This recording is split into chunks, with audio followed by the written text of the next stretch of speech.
Red flame in the cold night glow, Wisconsin wind and the stars all know. She's got fire where her heart should be, liberty's call, she answers free. Stepping hills, but she's still inside, no fear, no doubt, she won't hide. Capital lights on a battle cry, a mama lying, watch her rise. Words are weapons, truth a blade, in the chaos she's unafraid. Standing tall, she breaks the chain, crimson faith runs through her veins. Oh, they whisper, you can't change it. She smiles, watch me rearrange it. Every vote, every voice ignite, for the mothers who won't lose sight. Lover scarlet rising through the storm and smoke, voice of reason, every chain she broke. Liberty beats in her chest so loud, a freedom queen, a mother style. Crimson lights, Republican gold, this is the story the future told. Scarlet's flame, unbreakable, free, she's the power, the legacy. Moms united, hearts aligned, defending truth, they will not blind. Children's voices light the sky, they're the reason, they're the why. Born to blaze in the northern snow, Wisconsin roots, watch her grow. Constitution's ink on her soul, patriot mind control.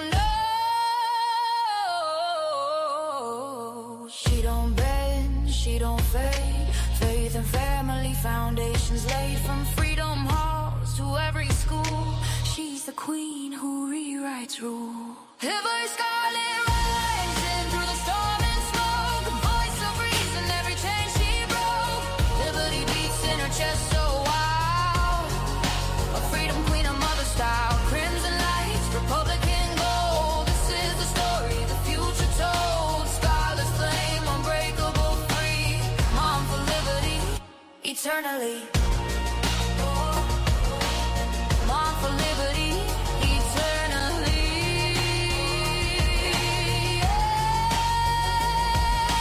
Red flame shining bright,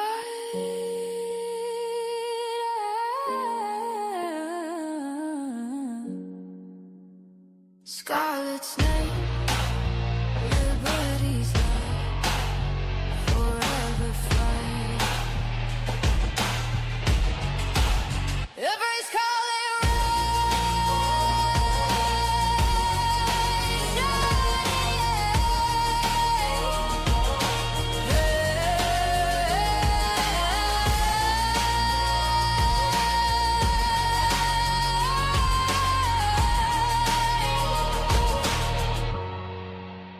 forever fight.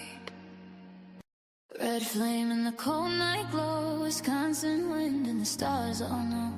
She's got fire where her heart should be, liberty's call, she answers free. Stepping hills, but she's still inside, no fear, no doubt, she won't hide. Capital lights on a battle cry, a mama lying, watch her rise. Words are weapons, truth a blade, in the chaos she's unafraid. Standing tall, she breaks the chain, crimson faith runs through her veins. Oh, they whisper, you can't change it. She smiles, watch me rearrange it. Every vote, every voice ignite, for the mothers who won't lose sight. Lover scarlet rising through the storm and smoke, voice of reason, every chain she broke. Liberty beats in her chest so loud, a freedom queen, a mother style. Crimson lights, Republican gold, this is the story the future told. Scarlet's flame, unbreakable, free, she's the power, the legacy.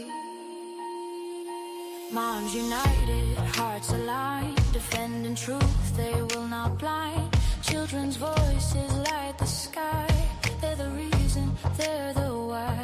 Born to blaze in the northern snow, Wisconsin roots, watch her grow. Constitution's ink on her soul, patriot mind control. No, she don't bend, she don't fade. Faith and family foundations laid, from freedom halls to every school. rewrites rule. Every scarlet rising through the storm and smoke, a voice of reason, every chain she broke. Liberty beats in her chest so wild, a freedom queen, a mother style. Crimson lights, Republican gold. This is the story the future told. Scarlet flame, unbreakable, free. Mom for liberty, eternally. Mom for liberty, eternally. Yeah. Red flame shining bright.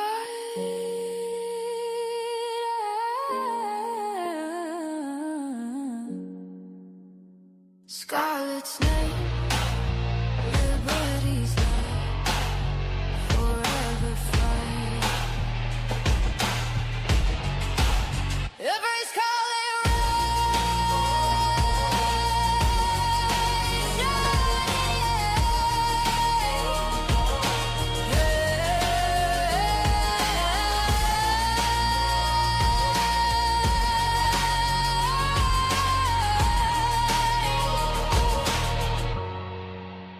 forever fight.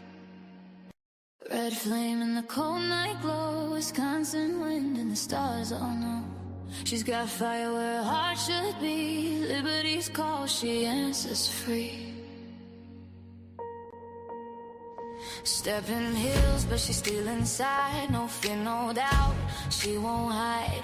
Capital lights on a battle cry. A mama lying, watch her rise. Words are weapons, truth a blade.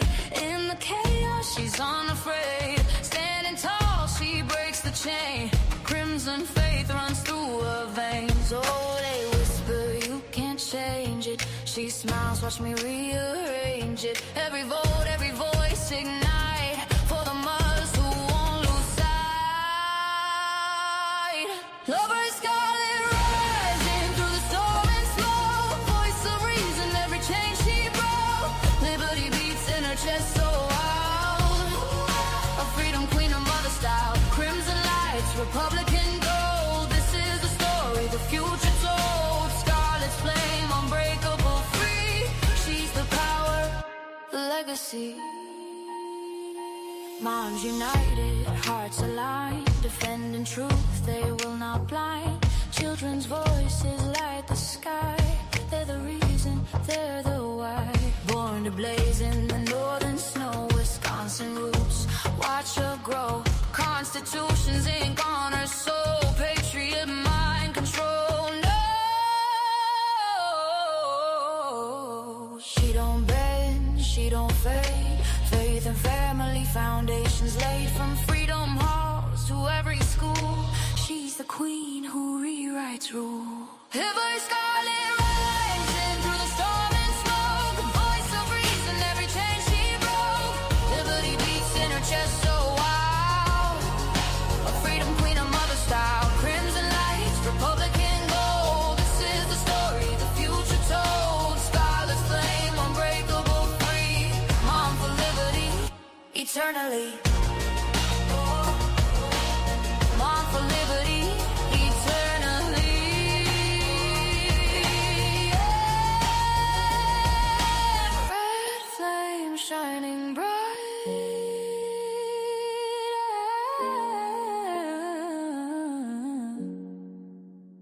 Scarlet's name, liberty's light, forever fight.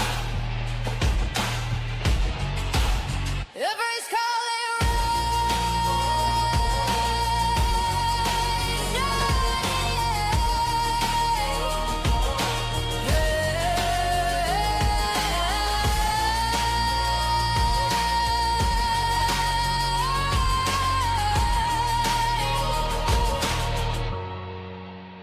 forever fight.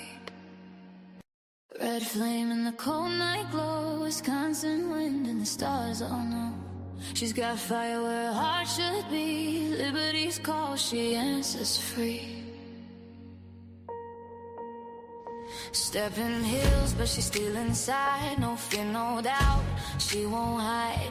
Capital lights on a battle cry. A mama lying, watch her rise. Words are weapons, true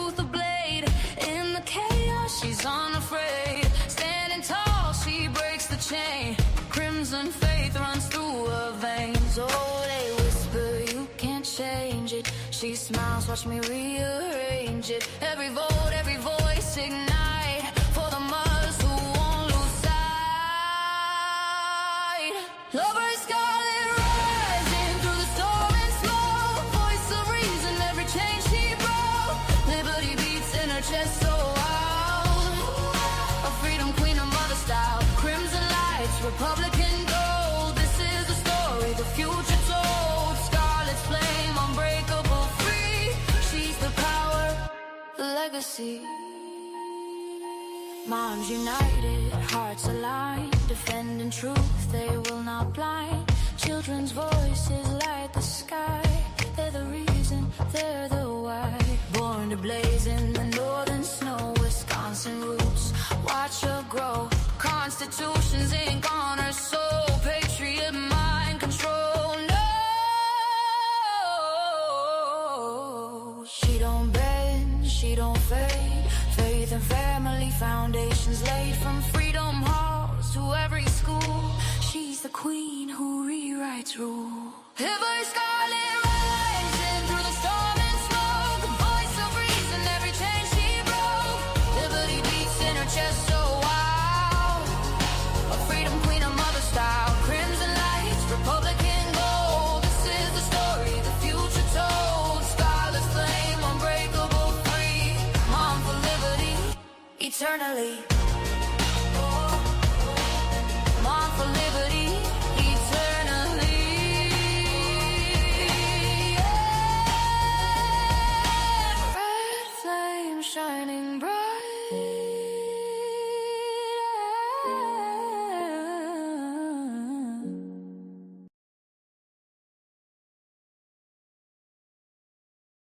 Everyone. Tonight I have a very special two-part live stream with two very special guests, Alexa Anderson and Sophia Lorey. The title of this live stream is Title IX on the Line and the two women who refuse to stay silent. I'm so proud of these girls and I'm so happy to have them on and to give them a platform. I need you to stay with me for the next few minutes because I'm about to tell you what is happening right now, and it affects every girl in America who has ever laced up a pair of cleats, who has ever stepped onto a track, who has ever donned a uniform, and whoever has had the dream to be an athlete. This is for them. It's important because I have 4 daughters and I'm a woman. And right now I am watching erasure of women. I am watching adults who can sit in committee hearings and say and look in the camera and look at all of us and say, I don't know what a woman is. I think men can get pregnant. I think men can menstruate. They are making an absolute mockery of all of our systems, and they think we're dumb. They think that we're weak.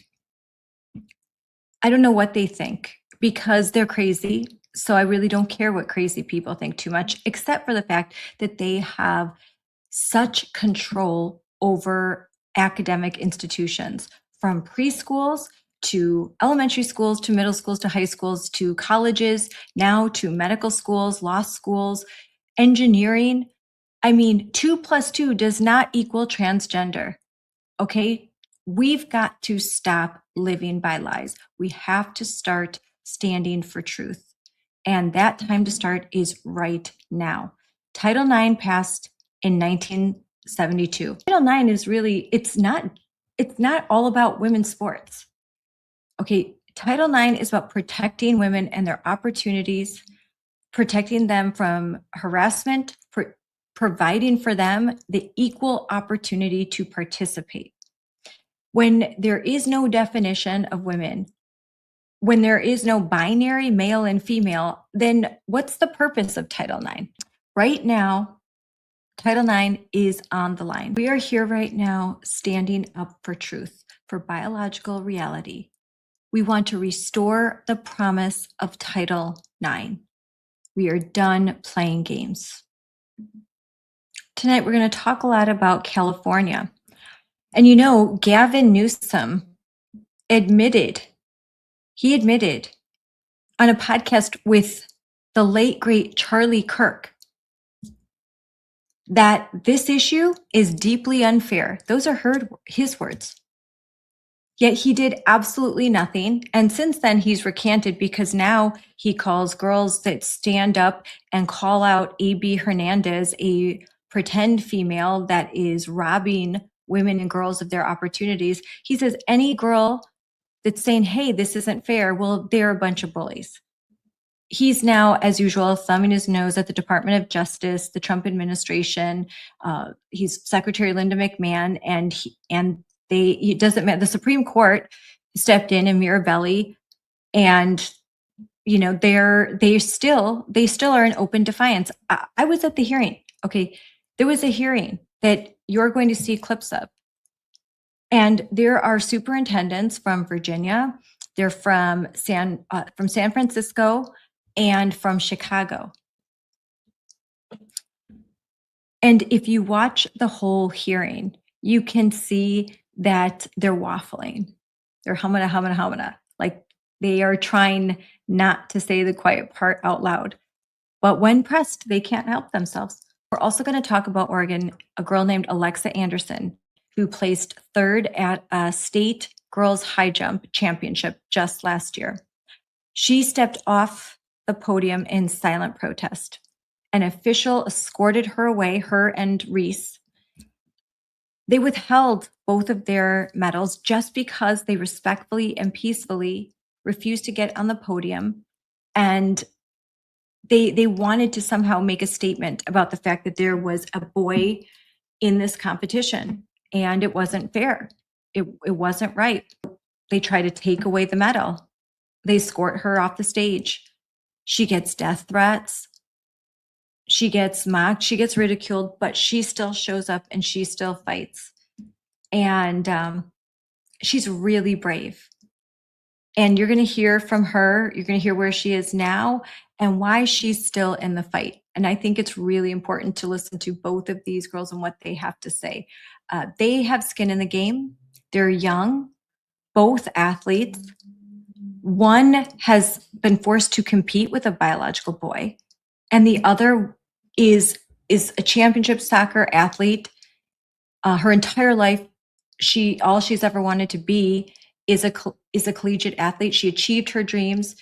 She was able to do all the things she wanted to do in her sport. And now she's sad and she's upset because she sees that there are 10-year-old girls that will not have the same opportunities that she had. And she's determined to make a difference.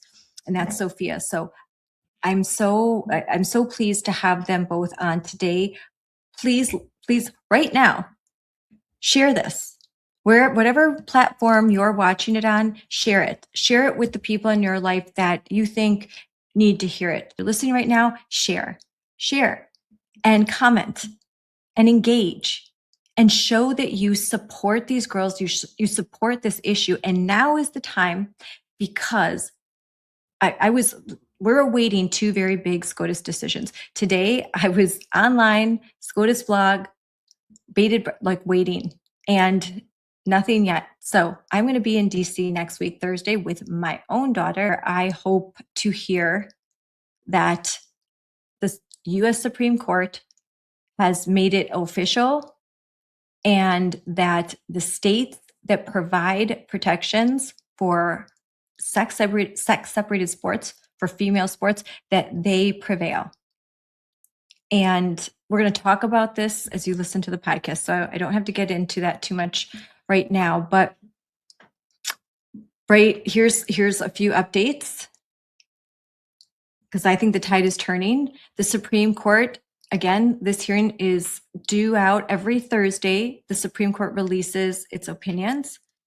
So now we have next week, Thursday, and everyone is anticipating that two landmark cases, Hecox v. Little and West Virginia versus BPJ. These are the cases that could reshape women's sports across this entire country. Those opinions should be dropped next week, Thursday. So I want to put these videos out early and then continue to focus on Title IX, because now is the time. And as President Trump and Secretary Linda McMahon and Attorney General Harmeet Dillon have said June is about restoring Title IX. It is Title IX month. Moms for Liberty, it's Parental Rights Month. But these things go hand in hand because we're all fighting for June to be a month about family, about fairness, about facts, about truth, and about restoring the promise of this country for parental rights, for women and girls, and for Title IX. So we're happy to celebrate June as Title IX month along with parental rights. The Secretary of Education, Linda McMahon, stood on the steps of the Supreme Court, and we were there last year, and she said Title IX was established so that women had equal spaces in sports, and this is just doing the opposite. What is happening right now in states like California, in Oregon, in Maine, in West Virginia, all over, okay, Washington State, in Illinois. So in these areas, what is happening is the opposite of what Title IX is supposed to do. Like they are arguing to put men in women's sports, and they're using Title IX. They're using Title IX, these woke, crazy people. That's not true. We cannot, I'm continuing what Linda McMahon said, we cannot allow women to have to compete against men in sports. And the Department of Education has found that California is in violation of Title IX. And so this continues, this fight continues. Harmeet Dillon, the Assistant Attorney General for Civil Rights, has said it plainly. Title IX exists to protect women and girls in education. It is perverse to allow males to compete against girls, invade their private spaces, and take their trophies. The division will aggressively defend women's hard-fought rights, end quote. So in other news, just yesterday, we were posting about the fact that Harmeet Dillon and Secretary of Education, Linda McMahon, had announced that they are going to really double down on OCR complaints, and that the Department of Justice is going to take over a lot of functions that the Department of Education had. And this is the streamlining. It's going to make sure that these OCR complaints, Title IX complaints submitted to the Office of Civil Rights, that they are going to get processed faster, and that there is going to be now enforcement. So where the Department of Education and the Office of Civil Rights have found violations to Title IX, it's no longer just going to be threats. They are going to enforce, and that means losing federal funding. And if you are involved at all in what goes on in school boards, what goes on in school districts, they do not want to lose that federal funding. So there's finally going to be more teeth in these decisions.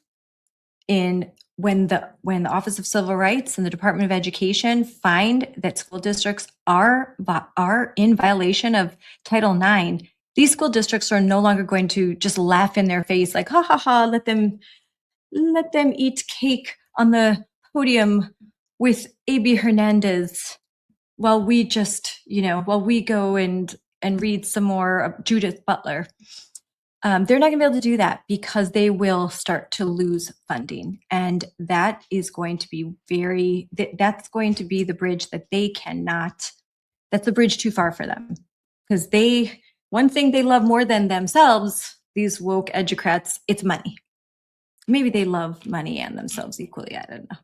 But so I'm going to stop talking and we're going to get to the program. But I just wanted to kind of talk about these recent developments and shed some light on why we put these two fabulous interviews together. And again, right now, if you're on YouTube, subscribe. Okay, like, subscribe. If you're on X, Facebook, Instagram, please follow and share this. And if you like, this is, we also, I've scheduled this a little bit later because I'm trying to, the live stream. This is a little bit later because we're trying to get to our friends on the Pacific Coast, get this out at the right time, since we're talking about the West Coast a little bit more in these 2 episodes. So getting a little tired, make sure you come back and you watch this. It will be posted on all of our social media. And if you go to our YouTube channel, we'll put that out real fast. Here you go. There you go. Moms for Liberty YouTube, at Moms for Liberty. And guess what? Moms for Liberty on X, at Moms4Liberty. Really easy. And if you would like to join Moms for Liberty, you go to momsforliberty.org. So that's all, folks. Now let's watch the show.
Hi, everyone, and welcome to Unleashed with me, Scarlett Johnson.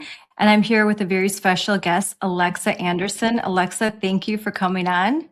Thank you so much for having me. I'm glad we could work it out. I wanted to have Alexa on to discuss something that's very important, especially in the month of June, as we all know, if you're someone who's following the news on X and social media, the Department of Education and the Trump administration have declared June to be Title IX month, and a month where they're focusing on all of the efforts made over the last few years to restore Title IX and the promise of Title IX, which is protection of women and girls and their opportunities, their privacy, and their sports. So, and we all are very happy with the efforts that are being made. But every day we see another challenge, particularly in very blue states where the governors and the state houses are controlled by Democrats, frankly, who are defying the political will of the majority, regardless of their political affiliation, who feel that sports and sports categories can be separated and should be separated by sex, by biological sex, male and female, and also believe that women and girls should have privacy. They should have bathroom facilities, locker room facilities, and shower facilities that are dedicated to only females and not to men who identify as females. So I wanted to bring Alexa on to talk about this because she has personal experience as a young lady in high school. She's now in college, but I want you again, Alexa, to tell your story, what happened to you and why this is something that you care about. You are a dedicated athlete, and I just want you to share a little bit of your story. Yes, I am a track and field athlete originally from the state of Oregon. I now go to college in Alabama, where I've continued my track and field career. But last year, I was a senior in high school at Tigard High School, and I had an experience where I had to compete against a biological male that was in the women's category. This happened at the 2025 state championship meet, and myself, as well as my fellow competitor and good friend Reese Eckerd, we stepped off the podium during the ceremony in peaceful but a very saying protest of how we felt about the Oregon laws that allow biological men within our sport. We stepped down. We said that we didn't think this competition was fair and that it's just not something that we think needs to continue in our state. And so, and what do you compete in, or back then in high school, what were you competing in? I am a pole vaulter and a high jumper. So I'm sure you've been watching what's happening in California with AB Hernandez. Yes, I have. And he does jumping events. I know I was discussing these with my friend Ella, who is she's a senior, but last year she was a junior, and she competed in the long jump. And we talked about what a huge advantage a male has versus a female in categories like this, where muscle mass is really important. What in your experience, and it doesn't have to be clinical, but your real life experience, the difference between boys and girls in this kind of competition? Yeah, in my real life experience that I've had, I, as a girl, placed third in the state for high jump. If I competed in the boys category, I wouldn't have even qualified for state because that's just how drastically different the two sexes are in performance. The men were jumping 6'4", 6'5" to take a state title, and the women, we were jumping about 5'6", 5'7", which is amazing for a girl, but for a guy, it's just not. So to have these biological men that have these higher performance standards coming into our category, they do really have an advantage over us. Yeah, they really do. And I'm looking right now because I follow Redux, and he cheated, which is really a really good site. I highly recommend. But just talking about that, just today, another athlete had overcome a female in a category, and it was track and field in these individual sports, winning winning the championship, winning the titles, and it's a huge difference when you look at the times. And I'm going to pull them up in a minute, but is that your experience? Is that something that you've seen as well? Yes, when I have witnessed transgender runners in the women's category, we watched an athlete, I believe 2 years ago, set it was either a meet or a state record in the women's 400 over a very talented girl who's now a D1 athlete who's been training 10 years. This record was just taken from her because of that biological advantage. Yeah, I mean, it's too much. It's too much to overcome. And I had Beth Bourne on just a few weeks ago, and she's from California, and she has been going to, or she had during the time during the track meets, she was going recording the track meets in which several biological males were allowed to compete with females. And when you see on the podium, the compromise that was made for AB Hernandez was they created this dual podium where the female winner and him were on the same platform, both with their medals. And to me, that was an acknowledgement that this is inherently unfair. So you're just going to give them both a medal and make the girl be a co-champion. So you're a co-champion now. You have to pretend, and you have to sit there and you have to pretend with that this is all normal. And something Ella said that really struck with me was that it's more than just the competition. You spend a lot of time with your team. You're warming up, you practice early morning, after school, then you're at a meet all day. And she couldn't imagine doing all this with a biological male, because it would feel like the whole camaraderie of the team, the gel of the team would be compromised. It definitely creates a very tense and unfair feeling environment just because, at least in my personal experience, 99% of the girls out on that field feel the exact same way that our rights are being diminished, that we're told it doesn't matter as much, just let it happen, it's not a big deal, it's just high school sports. The amount of times I've heard that statement is Yeah. insane. But it definitely creates a very tense environment where you've worked so hard to be at this competition every day in practice, you've been looking forward to it, and then all of a sudden, it's not even about the competition, it's not about how you jump. It's about the fact that now our safety and our fairness as girls isn't being protected, and our number one priority going into that meet was, "I wanna do my best, I wanna jump as high as I can," and now it's it's a distraction, it's a disservice to all the girls out there who are competing. Yes. I mean, this isn't about just one podium, one track meet, one lawsuit or one state. It's about what happens when adults tell girls to subvert their instincts, that their instincts are wrong, that their boundaries are hateful. To have these boundaries are hateful, to recognize biological reality isn't kind, and that their opportunities should be secondary to this, what I think is a political agenda, but they would say this effort of kindness and inclusion. They're not asking men to do this, and I think a good reason is most, if there are girls that are suffering from gender dysphoria and they're now saying that they are boys, they're going to look, and they're about to go into high school, Mhm. they're going to, let's say they do the high jump or the long jump or some other track and field event. They're going to look at the statistics and see just what you said. Even if they were the highest jumper or the fastest runner in middle school, they can't compete with men. So oftentimes the studies show they just drop out of sports.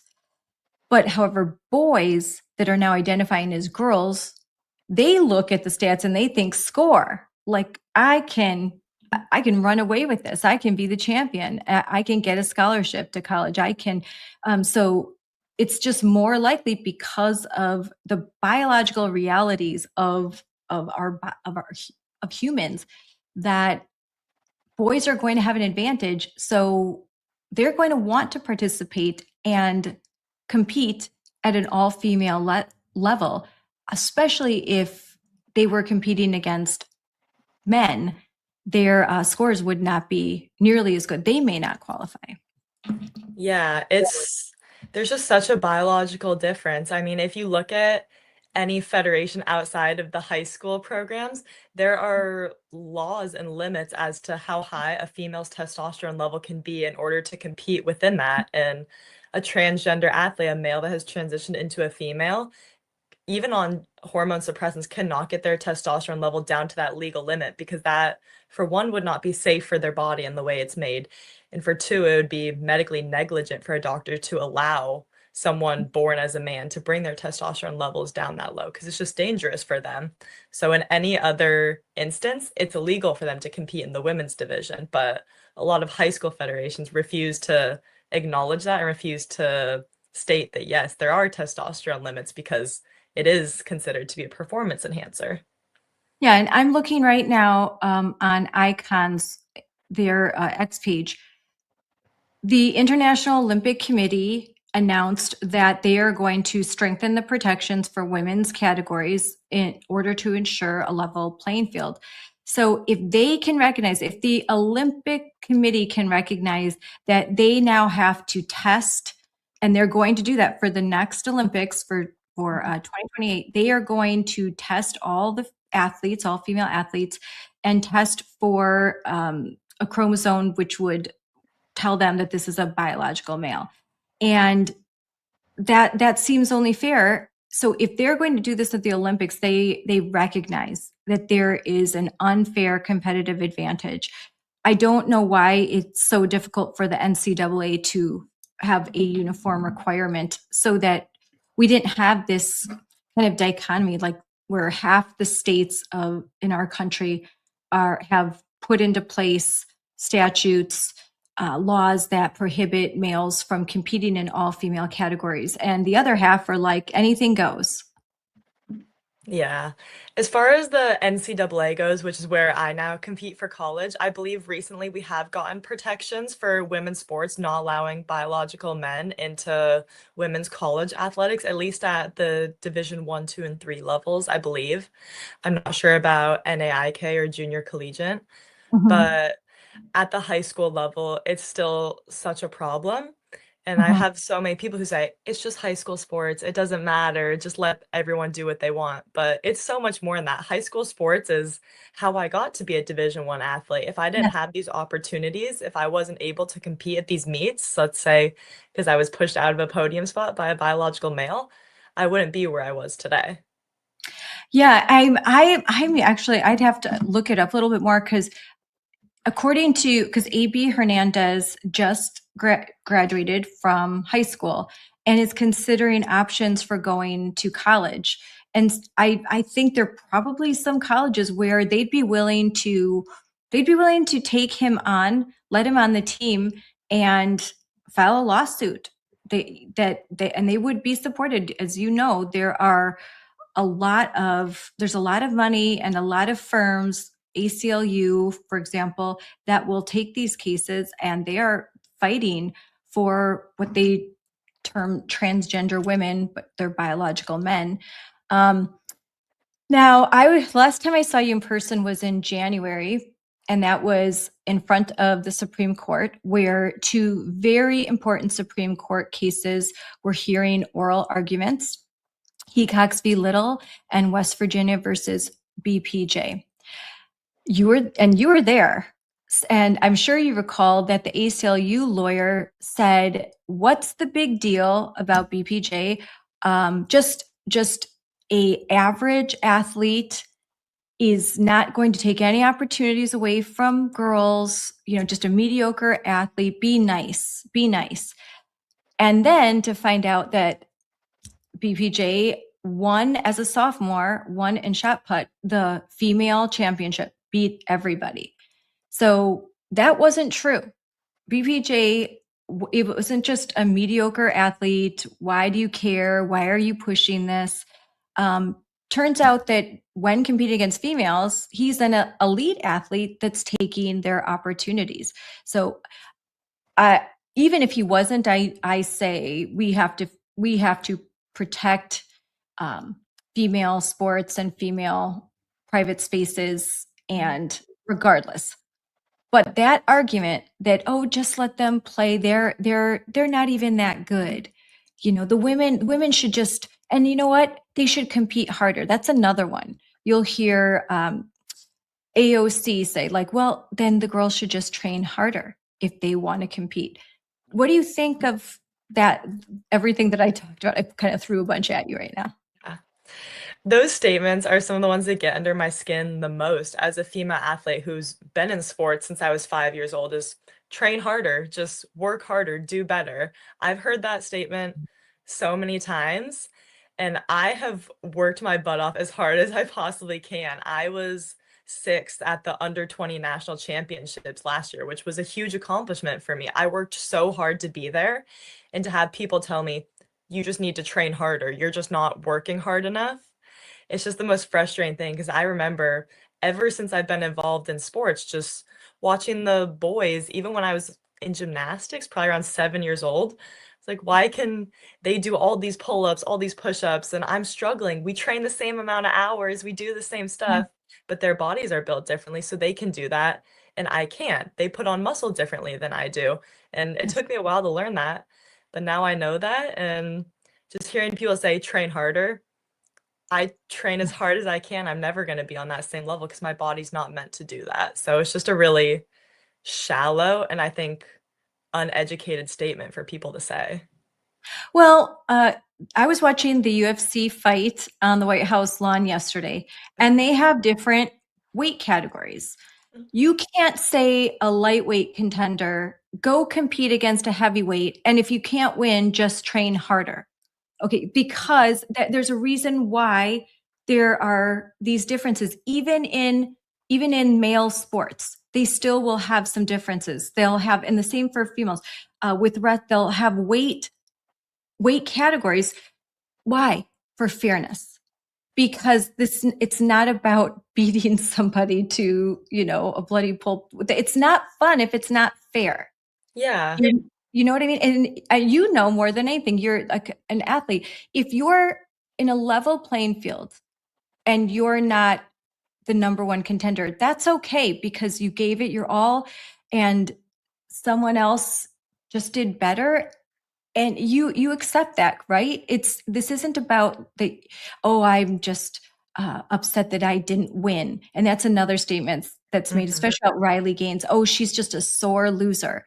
That's not true. And she said she's lost many times. Any athlete has lost many times. It's very rare that you get on the podium at all, especially first place.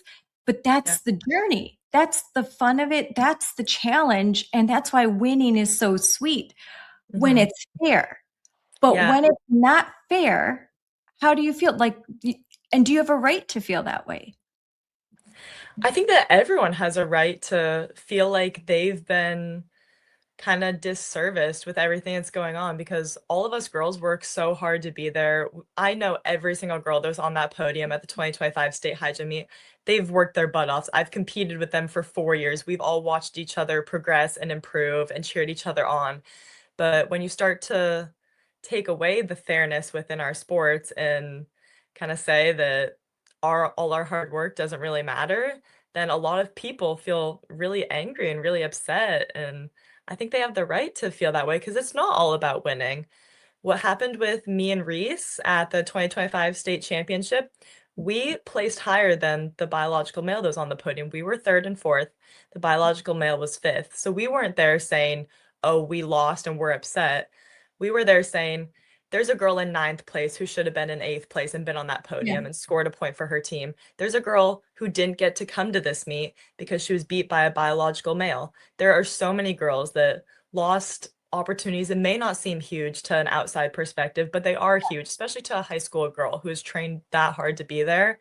And they have the right to be upset, and they have the right to stand up and say something about it, because we need the adults in charge to see that we are not okay with what they're telling us. And I just put up on the stage, Julia Arnold, a male athlete claiming to be a girl, is currently seated number one at an upcoming girls shot put New York State Championship event. And there's the image, and you can see this is an obvious male holding a bunch of medals. And the school deleted their post congratulating him. And this is Lives of TikTok saying this, from stealing wins after girls get from girls after getting roasted in the comments, because people are sick of this. Like this is not okay. And shot put is an event, tremendous upper body strength, obvious male advantage. I mean, when you they show the stats, the numbers, the distance between this boy and the top girl is 3 feet. I believe, if I'm reading this right. I mean, that's a lot. That's huge to overcome. All the other girls, 39.03, 39.00, 38.09, then 42.05. I mean, that's an obstacle that you can't just train harder to overcome. Yeah. Shot put is one of those events that is really influenced by muscle and even body mass. So if you're a biological male and you naturally are denser, taller, have more upper body, the men throw a heavier shot put than the women in the men's category. They throw, I believe, a 12-pound, and the women throw an 8-pound, just because that's what their bodies can do. But when you put a biological male in the women's category with the lighter shot put, their bodies are going to perform better than a biological female, just because they have broader shoulders, they have bigger muscles, they have denser bones. A lot of the time they're taller. Just all these things that play factors into that performance advantage. That's a good point, that they're different weighted putts. Same thing, different size basketballs in basketball, different heights for the hoop. All of these things explain the length of field size. There's adjustments made. There's adjustments made male, female. There's adjustments made for middle school versus varsity, Yeah. because the whole thing, it's about fairness, that as adults, we are trying to set up competitions that are fair, knowing that there's going to be winners and losers. We're trying to make everything fair because competition is not fun if it's not fair. And no one will want to participate and just like lose gracefully. I mean, that's what telling the girls, like, just go on and lose with style, and don't complain, be happy, cheerlead for the male that's taking all these opportunities from you. And I think they always say, well, it's not happening until it does, or it's just a few. But if this continues, there's only 3 top spots. There's only first, second, third place. It only takes 3 boys at a conference meet to just wipe out all female champions. And that's not fair. I mean, what are we going to do? Are we going to have co-champions? Are colleges going to have to take one biological female and one biological male because they're co-champions? They're going to have to split scholarships in half instead of getting full scholarships in order to be kind, in just to feed into like mental illness. The logical extensions of this gender ideology just don't match up. Yeah. At the end of the day, all the kids that are out there trying to competing, I mean, we're just kids. We're all teenagers. Like, we're all just trying to figure out our lives and figure out where we belong and what we want to do. And by having these adults in charge really tell us that you can't stand up for what you believe in. You can't share what you think. We only support you if you share this same ideology as us. That's really damaging, especially to all these high school athletes. I've seen so many who are terrified to stand up because they're like, what about the backlash? What if I can't compete? What will people think of me if I stand up and I say this out loud? What if people think I'm hateful? But at least the way I see it, this isn't a hateful movement. This isn't even a political movement. This is just about science and acknowledging the fact that biological men and women are different. And that's been stated in so many ways. Like you said, the different weights in the events and the different lengths and all this kind of stuff that they use to adjust for male and female capabilities. It's just Yes. the science of it. Yes, it's follow the science. Isn't that what they always say? Yeah. I think I like that you brought up about the podium and that you made a statement by you competed, because you know what you'll see. I'm sure this irritates you. I'll put up a post and I promise you, if I look right now on the X account, there'll be someone that says the girls shouldn't compete. Why are they competing? Why are parents letting these girls compete with that boy? What do you say? Basically putting all of the burden on young girls, 13, 14, 15, 6-year-old girls, to just, hey, you've been training some since they were, I mean, I remember last time we talked, you were in gymnastics since you were a little girl, 3, 4 years old. I know my daughter has been playing basketball since she was either soccer or basketball since she was 3 years old. Okay, like we have these cute little videos of her, like, and they're all running after the ball, and it's adorable. She's been playing with the same girls since she was so little. She could barely bounce a ball, and now she's a senior. And now suddenly she's supposed to just walk away because there's a boy on the team, instead of the effort and putting on, get the boy off of the get the boy off of the basketball team, get the boy off of the court. It's no, all the girls should sacrifice their sport, everything they've worked for. I think that that's really unfair to say. It 100% is. And I've heard that same statement so much as, oh, you just shouldn't have competed.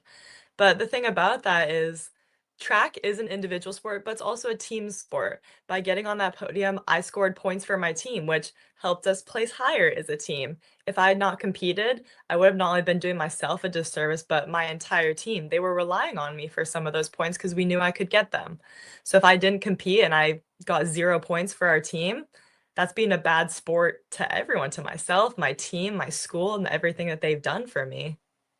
That's a good point, that it's not just about you. In basketball, if you're a starter, you're one of 5.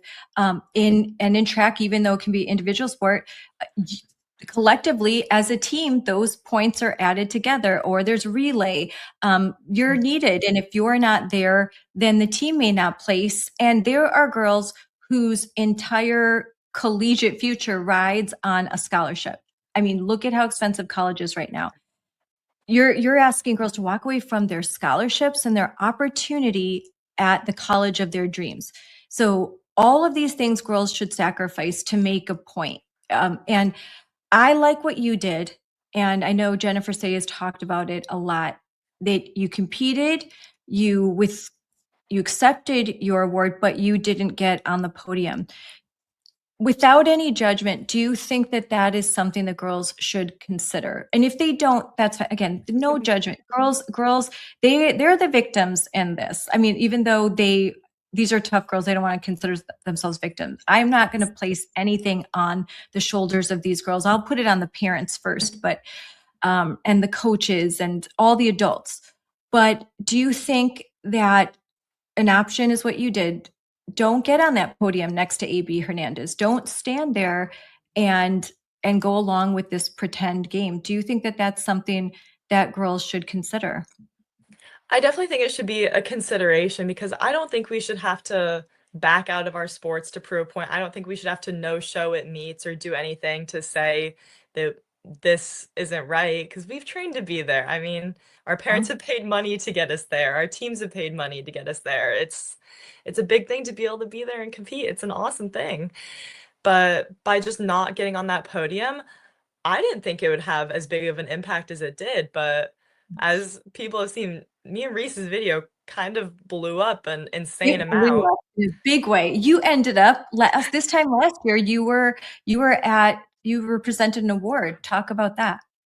Yes, I was presented the Most Valuable Patriot Award at the Fox News Patriot Awards in November. I believe I have it back there on my desk. Oh yeah, Yeah. that was so great. I mean, so what you did, but there was a lot of there's a lot of hate that comes your way. So you know, and you have to develop a tough skin, and Yeah. that's something that the message I'd like you to get across, that it wasn't easy, but you would do it over again. And I know you've told me that because it made a difference, and you didn't participate in this lie. And how's that worked out for you? Because I think a lot of girls are worried because they're teenage girls. They're worried that if they do something so public, how will their friends react? Will they lose their scholarship? How will they handle the backlash? What do you say to them? I think personally for me, standing up for what you believe in is such an important thing to do in this life. I mean, we only have one life. You're here to make an impact. You're here to do what you think is right and lead this world in a better direction. So if you have the voice and you have the means, stand up and use it. Because what I found is you're going to find 10 times as many people that support you as the ones that are going to come after you and say mean things. I mean, even a year later, I still get people reaching out to me being like, hey, I just saw a video of what you did pop up. I support you. I think what you did is amazing. And stuff like that just warms my heart. I've made so many friends. I've made so many connections. I've met amazing people like you, Moms for Liberty. I've been to the Supreme Court, literally everything, just because we were brave. We stood up and said what we thought and we didn't stay quiet, and it's it's worked out really well. I mean, you're gonna lose some friends along the way. You're gonna have some people Awesome. who reach out and say some mean Yeah. things, but at the end of the day, there's so many more people out there who are kind and supportive to all causes than the people who are cell phone warriors who are gonna sit there behind their little keyboards and try to say something to hurt your feelings. Well, what you have done, and so many girls have done, you brought this whole conversation into the mainstream and forced a lot of these officials to look in the mirror. You know, where these things they try to keep secret, they don't want to talk about, like they put out posts and they quietly delete them because it's so unpopular. So they want to keep it under wraps. When you don't go on the podium, you send a message, and it's a signal that gets heard around the world. When in Wisconsin, when Ella Fry refuses to go into the bathroom with a boy, and walks out of the school and they have a mass walkout with, hundreds of kids, suddenly the system, which this sort of machine, this lie relies on people staying quiet. So when somebody stands up, it's an anomaly. It's a break in the matrix, and it makes a huge difference. And then you give courage to so many other girls that are going through the same thing, and they were looking for the courage to stand up. And when they see girls like you, then they can do it. So I appreciate you very much. Thank you. And yeah, this whole thing, I mean, having people with you and support you, I don't think I could have done it without Reese. Reese and I were there, we were talking. We both knew that we felt the same way, that we were frustrated by the lack of protection from the people in charge. And together, both of us kind of decided, we're going to do something. We're going to say this isn't fair. If it had just been me, I don't think I could have done that on my own. That is terrifying, doing something all by yourself, but finding other people that feel the same way as you and want to stand up and do the same things, that's really what this is all about. And I know there's so many other girls out there, and if there's any of them that I could ever do something for, support them, do anything to make them feel comfortable and want to share their stories and their voices, I would be honored. I mean, to help anyone out there in the way that Reese helped me to stand up for this as well. Oh, that's amazing. And let's talk about your parents, because no girl could do this without the support of their parents. What did your parents' support mean to you? Because I'm going to tell you, Alexa, I've been in situations where girls want to speak up and the parents tell them no, you can't, that it's just too much. That the parents are pulling the girls back. Yeah, my parents have been amazing throughout this whole thing. My parents, my club coaches, I explained this situation to all of them and I said, "Hey, this is happening. This is how I feel about it. I want to do something. I don't want to sit here and be silent and say that I'm okay with this." And my mom told me, she said, "I love you. I raised you to use your voice and to stand up for what you believe in. You're passionate about sports. You're passionate about this issue. I got your back no matter what. We'll get through it. We'll figure it out." And I am so incredibly grateful for that. I mean, I come home every night to a family who supports me and loves me no matter what and has my back. And that's been a really big factor in how I've been able to do everything I have. Yeah, without parents supporting the girls who are fighting back, it wouldn't happen, because they go through a lot too. And then lots of times, if you're lucky, there's some pro bono law firms like Alliance Defending Freedom, like in my case, Wisconsin Institute for Law and Liberty. Mhm. Like, and which lawyers have you worked with? I want to shout them out. Yes, we worked with America First Policy Institute, AFPI. They were so amazing, so kind, not only amazing lawyers, but just great, genuine people. They were checking on us the whole process, making sure we were comfortable, confident. They had our backs no matter what. They were kind of like a second family to me and Reese. They really are. Southeastern Legal Foundation, America First. These law firms are with really caring, compassionate lawyers that are doing this because they believe in it. They could be making a lot more money doing something else, but they choose to do this public interest law because they want to fight for girls and fight for fairness. And if I haven't named, there's so many we work with, but we appreciate all of these public interest firms that are fighting for women and girls, to protect sports, and to take down gender ideology once and for all, particularly in the case of minors, where I think that's why I don't want to talk negatively about AB Hernandez or even Julia Arnold or any of these kids, because at the end of the day, they are kids that have been, I think, a victim of this sort of system, this medical malpractice, that these kids who are suffering from body dysmorphia, gender dysphoria, that they, instead of being treated for underlying issues, they are being affirmed, and they're being affirmed in this. And that is an adult problem. That is an adult problem. And so, and it's unfortunate that kids are getting caught in the middle of all of this. It shouldn't be happening. Adults need to be adults and do the adult thing. It's not kind to affirm something that's not real, and it's not kind to make girls feel unsafe and to take their opportunities. And ultimately, it's not kind for the person who's suffering, because they, instead of getting the treatment they need, they too are getting all of this online backlash that didn't have to happen. None of this had to happen. Yeah, like you said, everyone that's going through this is all just teenagers. They're all just kids who are trying to do a sport, who are trying to go about their life, and all of this public spotlight and media attention has been brought onto this issue just because there are so many adults that kind of invalidate us as girls in our sports and our spaces, telling us, oh, just share whatever you're complaining about. It doesn't happen often enough to fight for. But it happens often enough that there's girls like me, there's girls like Reese, there's girls in California, everywhere that experience it, that kind of experience that fear of a biological male could walk into my locker room at any time right now and just say, I'm a female, and no one can say anything.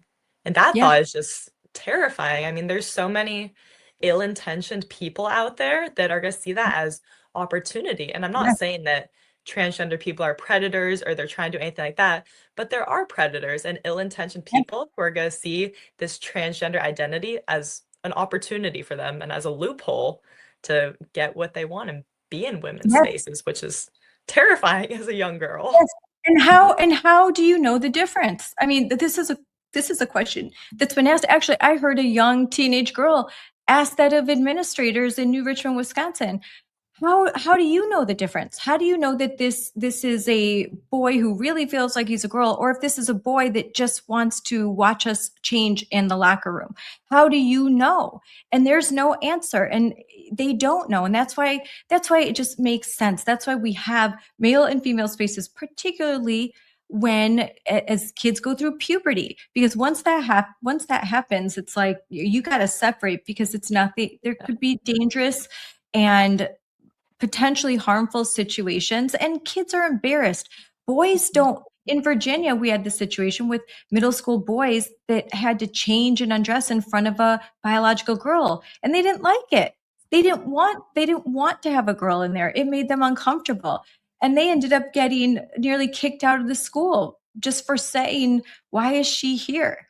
That's it. That's all they said. And they're horrible, hateful little boys. They were like 7th and 8th grade boys. So it's not fair to put kids in these situations, because adults have agendas. And that's what I see. There's adult agendas and kids caught in the middle.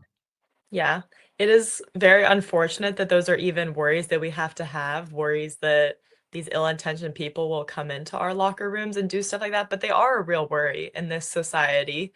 And there's a reason that we have a girls' changing room and we have a boys' changing room.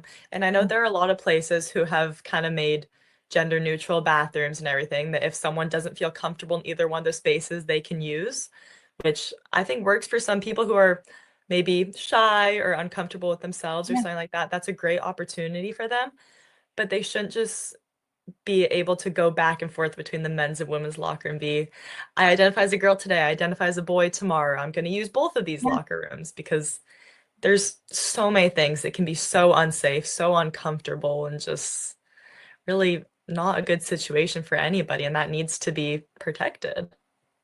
So finally, I want to talk to you about, you go to college in Alabama. For Yes. girls that are juniors, or this is their senior year, and they're starting to think about college and their athletes, what's your advice to them?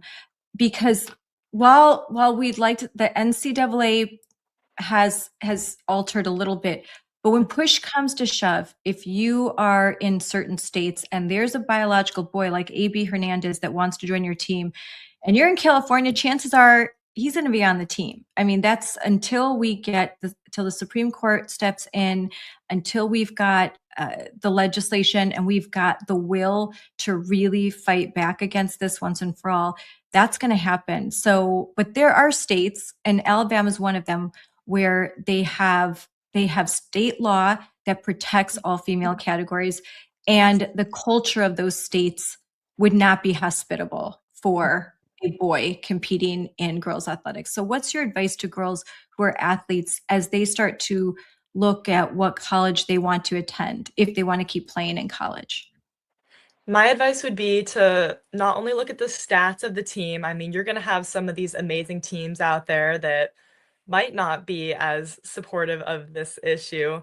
But for me, I looked at the team camaraderie. I met with the head coaches, I met with my personal coaches, the team members and everything, and kind of got the overall vibe of how everyone felt and if I would feel supported and safe at this place. And I go to the University of South Alabama, which is a smaller Division I school down in Mobile, Alabama. It's not an SEC, ACC, Big Ten, like huge record-breaking school, but it's a really good school. And there's a lot of people who are really kind, really supportive. The team camaraderie is amazing.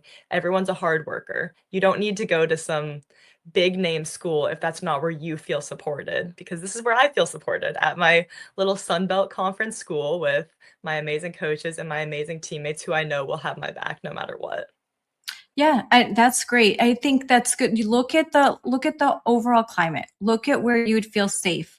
Yeah. Make sure that you're at a school that shares your values. If you feel very strongly about this issue, then I think be wise about the school that you choose. And then if you have a really great opportunity to go to a school where, like here in Wisconsin, and there's University of Wisconsin-Madison, where I can tell you that there would not be the protections for biological females that I think are necessary and appropriate. Just be ready to stand up for yourself and stay true to yourself. Do your sport, participate in your sport, and just continue to be true to yourself and fight back, because the more that girls stand up and say this is wrong, that the more attention that we'll get to this, and the more that we've got a federal government right now that is taking action. Every day I pull up the X account and I see that the Department of Education, Linda McMahon, Hartmut Dillon, they've announced another Title IX investigation. These are very long. These are, as you know, these legal issues are long. It takes a while, but it puts a lot of schools on notice, and there's a lot of schools that just don't want to go there. And so I think that I think things are better, and they're getting better, but Yes. we're not done fighting yet, not by a long shot. Are you looking forward to the upcoming Supreme Court decisions? They should be this Thursday or next Thursday. I'm betting on next Thursday because I'm flying out to DC all next week. So I want to be out there when the decisions are released. How do you feel about these upcoming decisions? I am really excited to see what the courts have to say. I think that they are very important cases that were brought before them that can be really revolutionary to this movement. And as you said, we have made a lot of progress, especially since last year when I first got involved in this. I have seen a lot of progress. I have seen a lot of states and a lot of smaller club type companies moving into. Yes, we acknowledge that biological men and women should be separated based on sex. So we have seen a lot of improvement there. And I think the outcome of these Supreme Court cases can really help launch us into the next step of getting this to be a nationwide thing, of having these protections and not just a state by state kind of your zip code determines whether or not you're protected or not. Yes, yes. Like, we just keep up the fight. These decisions will have a huge effect on the states that have codified into their state laws, into their statute, the protections for women and girls. And there will be reverberations to the states who have not. It will have an effect on parental rights. It will have an effect on privacy, because these two cases surround the issue of sports. They don't necessarily talk about private spaces, bathrooms. That's another issue that's working its way through the courts right now.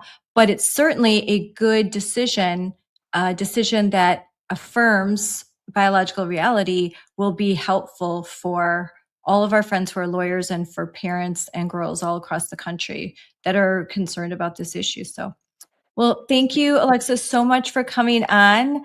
I hope you enjoy the rest of your summer and I hope to talk to you again. When the decision comes out, I'll text you so that I can get your reaction for sure. Yes, ma'am. I look forward to it, and thank you so much for having me on to talk. Thank you. That was a great conversation with Alexa. I'm so glad she could come on. I wanted to talk a little bit more about some of the subjects we brought up. First, let's play this video. This is from Maine. An entire team from Freeport High School, 50 girls, lost the state championship because the boy won the pole vault event, which gives you 10 points, and that girls team lost by 1 point. So, it's one person, that person probably affected at least 100 girls that season, and even one's too many.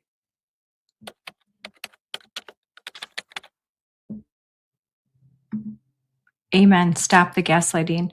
The account is Maine Girl Dads. And in this speech, Coach Alan Cornwall talked about an entire team, 50 girls who lost the state championship last year because a boy won the girls' pole vault event, which gives you 10 points, and the girls' team lost by 1 point. So that one boy affected at least 100 girls that season. Just one is too many. I agree. One is too many, but 100 girls in just this one instance lost an opportunity. When the thing that never happens just keep on happening. And there is good news. Like Colorado and Washington State, Maine is looking to pass a ballot referendum. It is called to designate school sports participation and facilities by sex. That's the referendum. It's very simple. Sports and private spaces in public schools in Maine should be designated by sex, not by feelings. Biological reality, not if a boy feels like a girl. This is not complicated. It's very simple, and it's the law. Next, I want to bring up some great clips from our representatives. Moms and Moms for Liberty had a tremendous opportunity last week. We were invited to attend 2 very important committee hearings. One was part 2 of the SPLC hearing called Manufacturing Hate. That was very eye-opening. We posted lots of clips on our social media. If you would like to see them, we have so much information. Just go to Moms for Liberty X account at Moms for Liberty or mine at Scarlet #4 Kids. The clip I'm about to show you was from another hearing, the Committee on Workforce and Education, where 3 superintendents were in the hot seat. And these are schools that are sold out to the woke gender ideology. They are not in compliance with the Department of Education as far as preserving and protecting and restoring Title IX. And many, when questioned about their adherence to federal law, to Mahmoud v. Taylor, to the recent Mirabelli decision in California, and the US Supreme Court's mandate that schools allow parents the ability to opt out of curriculum that violates their deeply held religious beliefs. When representatives on this committee asked these superintendents from Virginia, DC, and California if they were in compliance with federal law, if they were in compliance with FERPA, if they were doing what is morally right, and they are making sure to inform parents if a student is struggling with their identity, they kept saying gender, I don't like to use that word, with their sex identity. There are males and females. I do not believe I don't like to use the term gender. We have personalities. all different. I think that a lot of people like to use gender in the past because they were uncomfortable saying the word sex. We have to say sex and referring to biological sex, male and female, and get comfortable with it. I don't like using their term. I don't like using the term gender because it feeds right into their mentality that gender identity is somehow the gender identity and biological sex are the same thing. They are not. They used to claim that they were different. And, oh, yeah, we're just talking about gender identity. We're not talking about biological sex. That has since shifted. They are far more radicalized. They don't believe in biological sex anymore. They think that you can be whatever you want to be. I'm going to very soon be releasing a podcast that I think is going to blow your mind. Blow your mind. If you think you've seen everything, you haven't. Just wait. I'm going to be getting to that soon, hopefully this week. And you're going to learn about alien identities. And you're going to learn about rock and rock self-identities and using pronouns, whatever you want. So that's in California schools. It's coming. If it's not already in your school district, it's coming. Woke is not dead. They think that a boy can get pregnant, that a boy menstruates. They don't want to say those things out loud because they're ridiculous. And those that they only want to talk that way when they're in their own crowd of crazies. It's nonsense to everyone else, and they know it. Even in the blue states that they are from, they know how unpopular gender identity is. It is a clown show. It is ridiculous.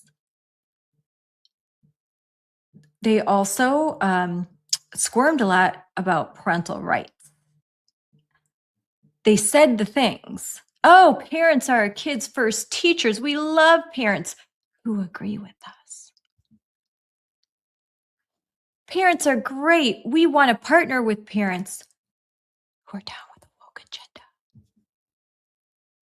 Oh, we will definitely inform parents if a kid is struggling with their gender identity, if they're not Christian, if they didn't vote for Trump.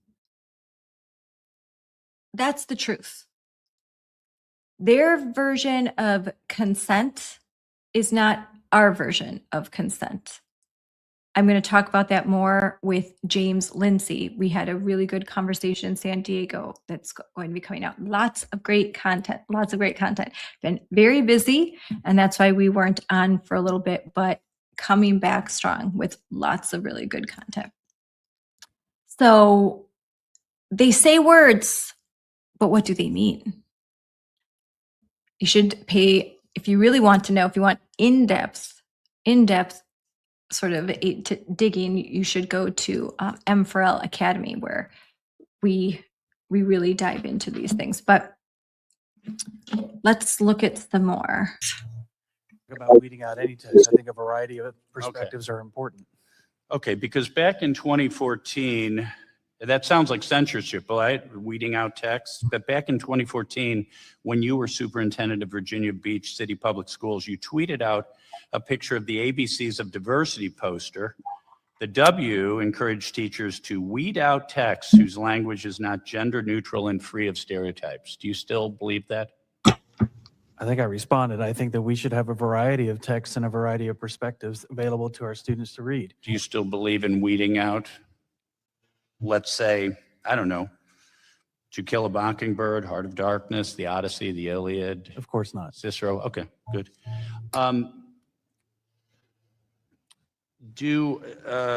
Ms. Sue, the nonprofit Teachers for Social Justice recently rented out a space in San Francisco's McConnell High School to hold ethnic studies. Actually, I take that back. Ms. Sue, I have a different question for you. In Mirabella v. Taylor, the U.S. Supreme Court blocked California policy prohibiting schools from notifying parents about students' gender change without the child's consent. What policy changes has the San Francisco United School District made to respect parents' rights as enunciated in Mirabella v. Taylor? V. Bonta. Mirabella v. Bonta. Yes. First of all, I'm not a lawyer, but what we are doing, to the best of my knowledge at San Francisco Unified School District, is adjust our practices and ensure that our teachers and educators understand the change in the law and to make sure that we adjust our practices to be in compliance. So it is your policy now that parents should be notified? We believe that parents are our students' first teachers. We strive to create really strong lines of communication with families. Thank you. Likewise, Ms. King, in CPS's gender support plan, it's very clear that gender transition will be hidden from parents. What changes is Chicago Public Schools making to align with parents' rights as enunciated by the Supreme Court in Mirabella v. Bonta? We value parents as a vital part of our educational community, and we do not hide information from parents. And it is our hope that when a student is transitioning, that the parent, the families, the student, the families, and the school would all be in communication. Do you notify the parents? We communicate with parents in compliance with the Illinois state law. What about with the U.S. Supreme Court and the Constitution of the Gentleman's United time is- States? Mr. Chairman, I have a unanimous consent request. What's the request? The request is to submit a document, Chicago Public Schools Gender Support Plan for Transgender and Gender Non-Conforming Students, which, at least at the time it was promulgated, would hide the gender. Yep. Let's remove this.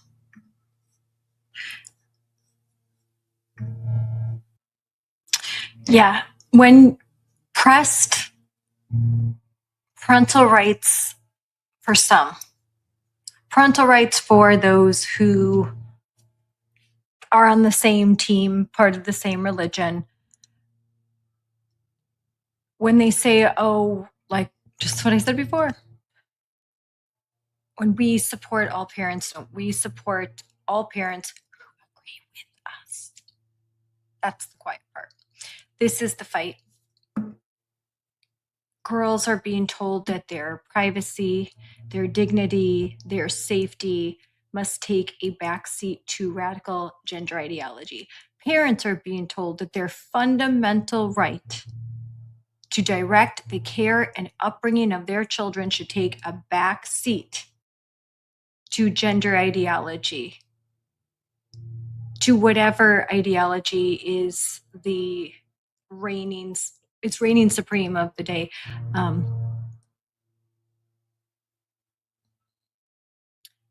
Parents are being told that their fundamental right to direct the care and upbringing of their children should take a backseat to these woke ideologies, gender ideology, critical race theory.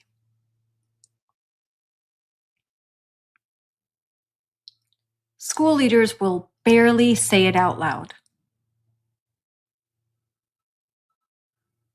School leaders will barely say it out loud when asked under oath. Title IX was created to protect women and girls. That's the reason why it was created. It was not created to force girls to undress in front of boys, to shower in front of boys who say, oh, I'm trans, by the way. It wasn't made so that boys who feel like a girl can be on the girls' basketball teams, the girls' hockey teams, shot put teams, any of those things. Girls deserve protection. School leaders should not need 5 minutes of a word salad, stumbling around, humana, to finally come to the conclusion that is obvious to everyone else. These are yes or no questions repeatedly being asked of these 3 superintendents who represent all woke superintendents across this country. They all know how to talk a good game. If you've sat through enough board meetings, you know that. Press them a little harder, and then you get the humana, humana, humana, humana.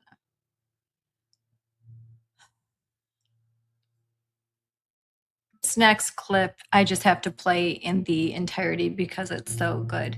It's Representative Lisa McLean, and she had the Loudoun County Superintendent tied in knots. It was hilarious to watch. The always feisty Representative McLean kept bringing him right back to the facts. You'll notice while watching, she makes fun of his term, hypothetically. So let's just roll right into this clip. Mr. Spencer, Dr. Spence, excuse me, I'd like to start with you. Can you share with me what your school's policy is on videotaping in private spaces? Yes, that's not allowed. It's not allowed. What would be the punishment for such behavior? I mean, there's a range of punishments up to and including long-term suspension. Give me some ranges. Sure. As I said, in-school suspension, long-term suspension, up to and expulsion. Just depends on case-by-case basis what's occurred. What's the criteria that you would use to determine the punishment? So we would look at sort of from a progressive discipline standpoint, for example, what was videotaped, whether or not. What would be acceptable? Again, nothing's acceptable in terms of videotaping. Okay, so Students aren't supposed to have access you to have a those policy like devices at no all. videotaping allowed whatsoever, right? Right, of other students, correct. Okay. Could you ever see a realm where people that got videotaped would be the actual like perpetrator, the people that actually were videotaped were the problem? Could you ever see that being a problem? So no. Well, Good, I thank I you. know where you're Let me going, ask you a but couple questions no, since sure, you said let's no. I ask those appreciate questions. that. Let's go on to a specific instance that happened in May 2025. 3 boys at Stonebridge High School complained to the administrators that after they were filmed by a biological female in the boys' locker room, which you clearly stated is unacceptable, and you can't see a scenario that would be a problem. Could you tell me what your school's response was to that? So and I know this is going to be frustrating to you, but I'm not. It's not going to be frustrating to me. gonna- It's going to be frustrating to you. I'm not going to speak on the specifics of. Okay, you want to speak some individual hypotheticals? students. If you don't want to willing speak speak in specifics, that's general. cool. No, I'll give you your I'm word. willing to speak. I'll in give general. you don't want to speak specifics. I'm willing to speak in general and say. Okay, great. Let's speak in specific. Let's that speak in based- general. That based on our policies, we would never discipline students absent a violation. Cool. Let's of speak in hypotheticals. Disciplinary policy. I'm gonna give you your world, right? Since you're afraid to speak in specifics, even though your guidelines I'm not are going in to speak about a specific. specific student incident Okay, just out of curiosity, why not? because I'm not at liberty to Sure you are. share You're choosing information not to. This about isn't a student disciplinary can't, matters. sir. And- You're a highly educated individual. You know you can speak on specifics. This is a won't, but I'll give you your world. Let's speak in hypotheticals. So hypothetically speaking, there are 3 boys in a locker room. Hypothetically speaking, what usually happens in a locker room? People change in a locker room. They undress. It should be a private space, hypothetically speaking, right, sir? Mr. Spence, you paying attention? I am. Okay, great. So hypothetically speaking, is that correct? Hypothetically speaking. Super, great. I'm just to clarify, hypothetically speaking, hypothetically students change speaking. in locker rooms Yeah. and should be able to change. Right, it's in kind of locker a private space, right?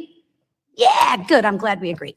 So let me get this. In what universe, hypothetically speaking, would it make sense to you for a biological female, or anyone for that matter, to come in and begin videotaping me? And then the three boys that hypothetically in your world got videotaped, got a 10-day suspension, and the perpetrator, the biological female in the boys' bathroom that's supposed to be a safe space, which you say is completely unacceptable to film in safe places. Could you explain in what realm what universe, hypothetically speaking, that biological female would receive a lesser sentence. The person that does the filming gets, say, hypothetically, a 1-day in-school suspension, hypothetically. But the victims that got filmed got a 10-day suspension, hypothetically. What's your response to that hypothetical question? Our school division would not discipline students absent a violation of our disciplinary policies. Excuse me, what the heck does that mean? Our So school in division what would not realm discipline does that make students sense to you? absent a violation of our So disciplinary what realm policies. does that make sense to you, sir? Our school division That's a great answer would to a not question I didn't discipline ask. students absent a violation of our Okay, disciplinary the policies. victims got a 10-day suspension, hypothetically. The person, the biological female that did the filming got a 1-day Ladies, suspension, time is expired. hypothetically. You're telling me that's okay? That's tolerable? That's cool? That's acceptable? As I said before, our school district would You're not discipline weak. students. You are extremely weak, The, pathetic, and thank God my children didn't go to your school. I disagree with your And I- characterization. You can disagree Gentlelady's hypothetically. time has expired. Wow. Wow.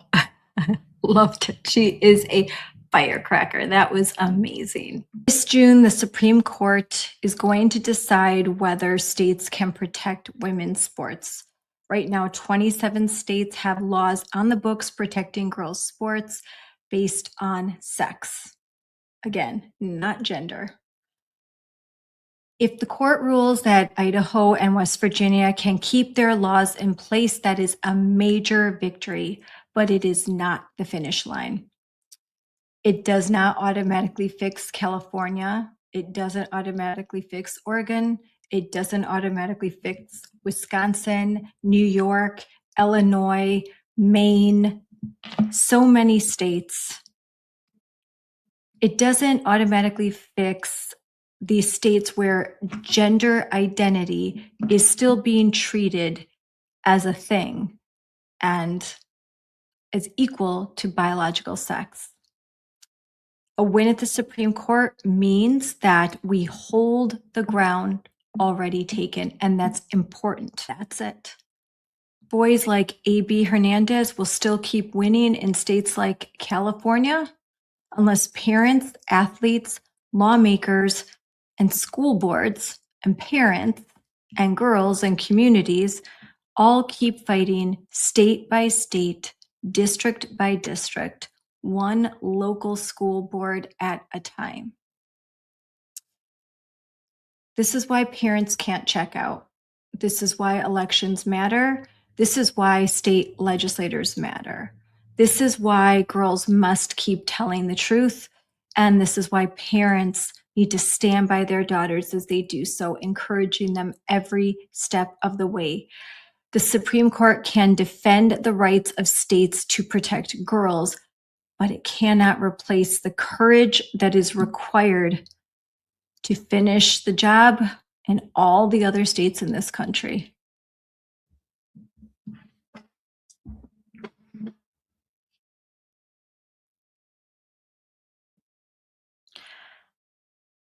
There is no time like today to stand up and fight for the women and girls of America.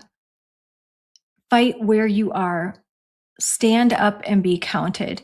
If you are a girl playing in sports and there's no boy on your team, there's no issue with so-called gender identity, great. Stand up for the girls that do have a problem. Make your voice heard. Say it loud and proud. Say it loud and say it proud that boys do not belong in the girls' bathrooms. Boys do not belong in girls' locker rooms. And boys should not be allowed to compete on all female athletic teams. The more who stand up and say the emperor has no clothes, the more we can finally take down this evil empire.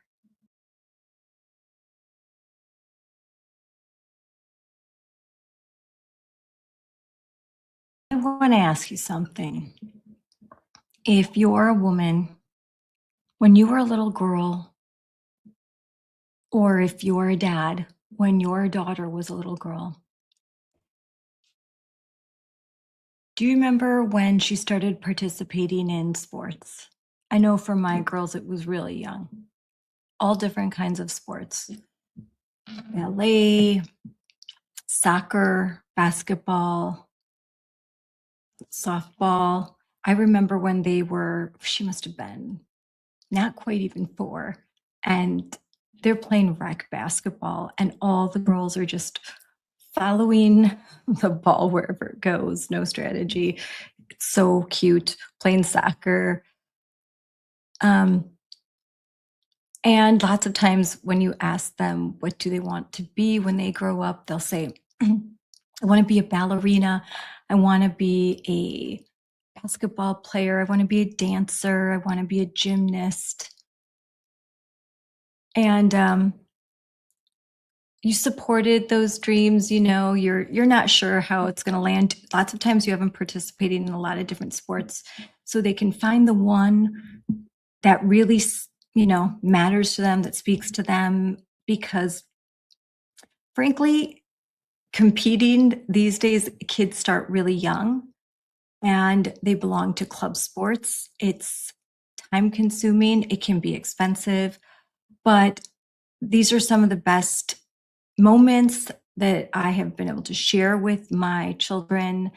When they lose, your heart breaks. When they win, your heart soars. The pictures that are in frames across our house, the videos that we share, the times where my husband coached the teams, these are very special memories. And our girls, just like our boys, when they compete to win, even early on, when supposedly you're not supposed to keep score, but everyone's keeping score. The kids are keeping score. They want to win. They dream about earning their place on a podium, getting a real trophy, and they know the difference. There's the participation trophies and there's the real trophies, and kids know the difference. I can tell you stories where my son, there are a lot of big trophies that he received, these really pretty participation trophies when he was really young. And the one that he prized when he was little was a little first place trophy. And that was the real trophy when they won, when their soccer team won. So they aspire to these things. They want these things. They want the medals. They dream, they think about it, they work hard. And as they get older, they have to work harder and harder. Competition becomes more difficult. And they have to make a lot of sacrifices for the sport that they love. That dream is real.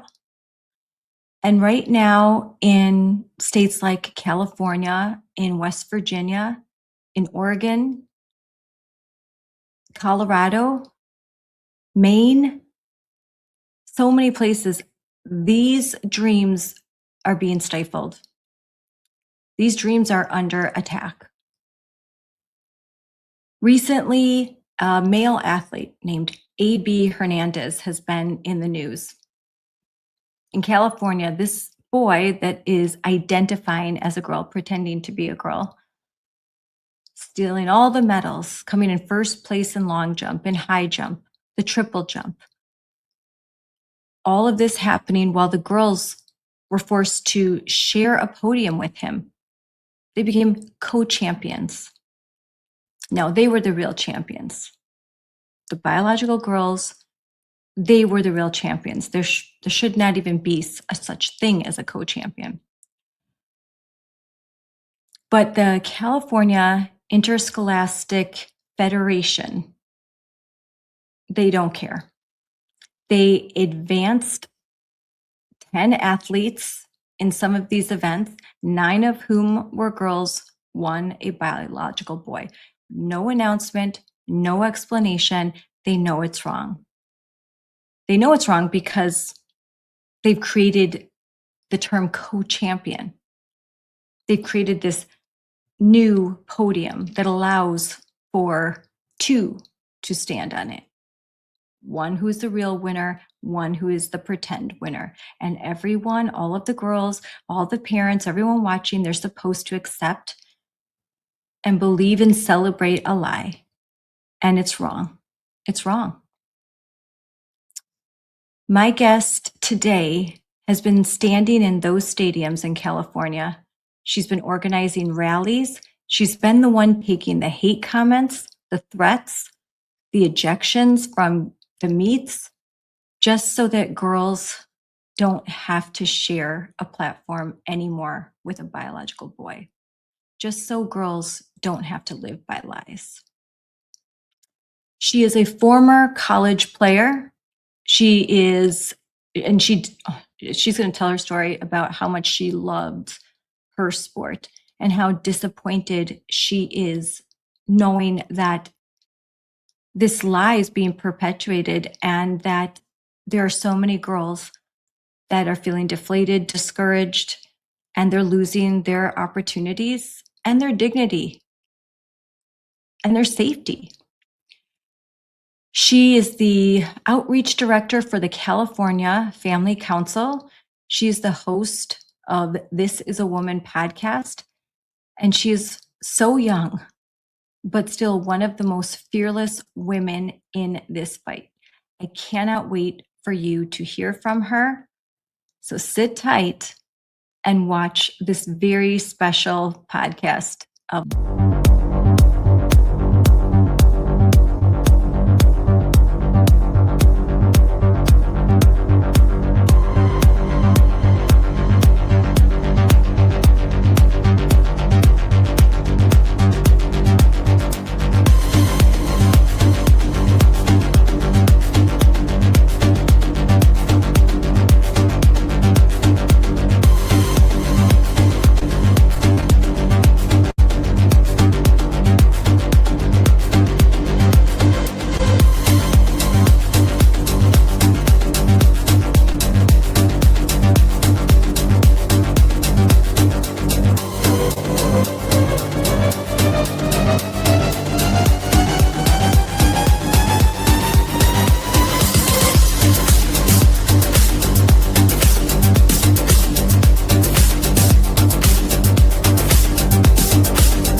Hello, everyone, and welcome to Unleashed with me, Scarlett Johnson, presented by Moms for Liberty.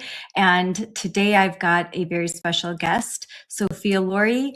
She grew up in California, dreaming about what millions of our daughters, girls across America, dream about every day, being an athlete, and then maybe participating in college athletics or beyond.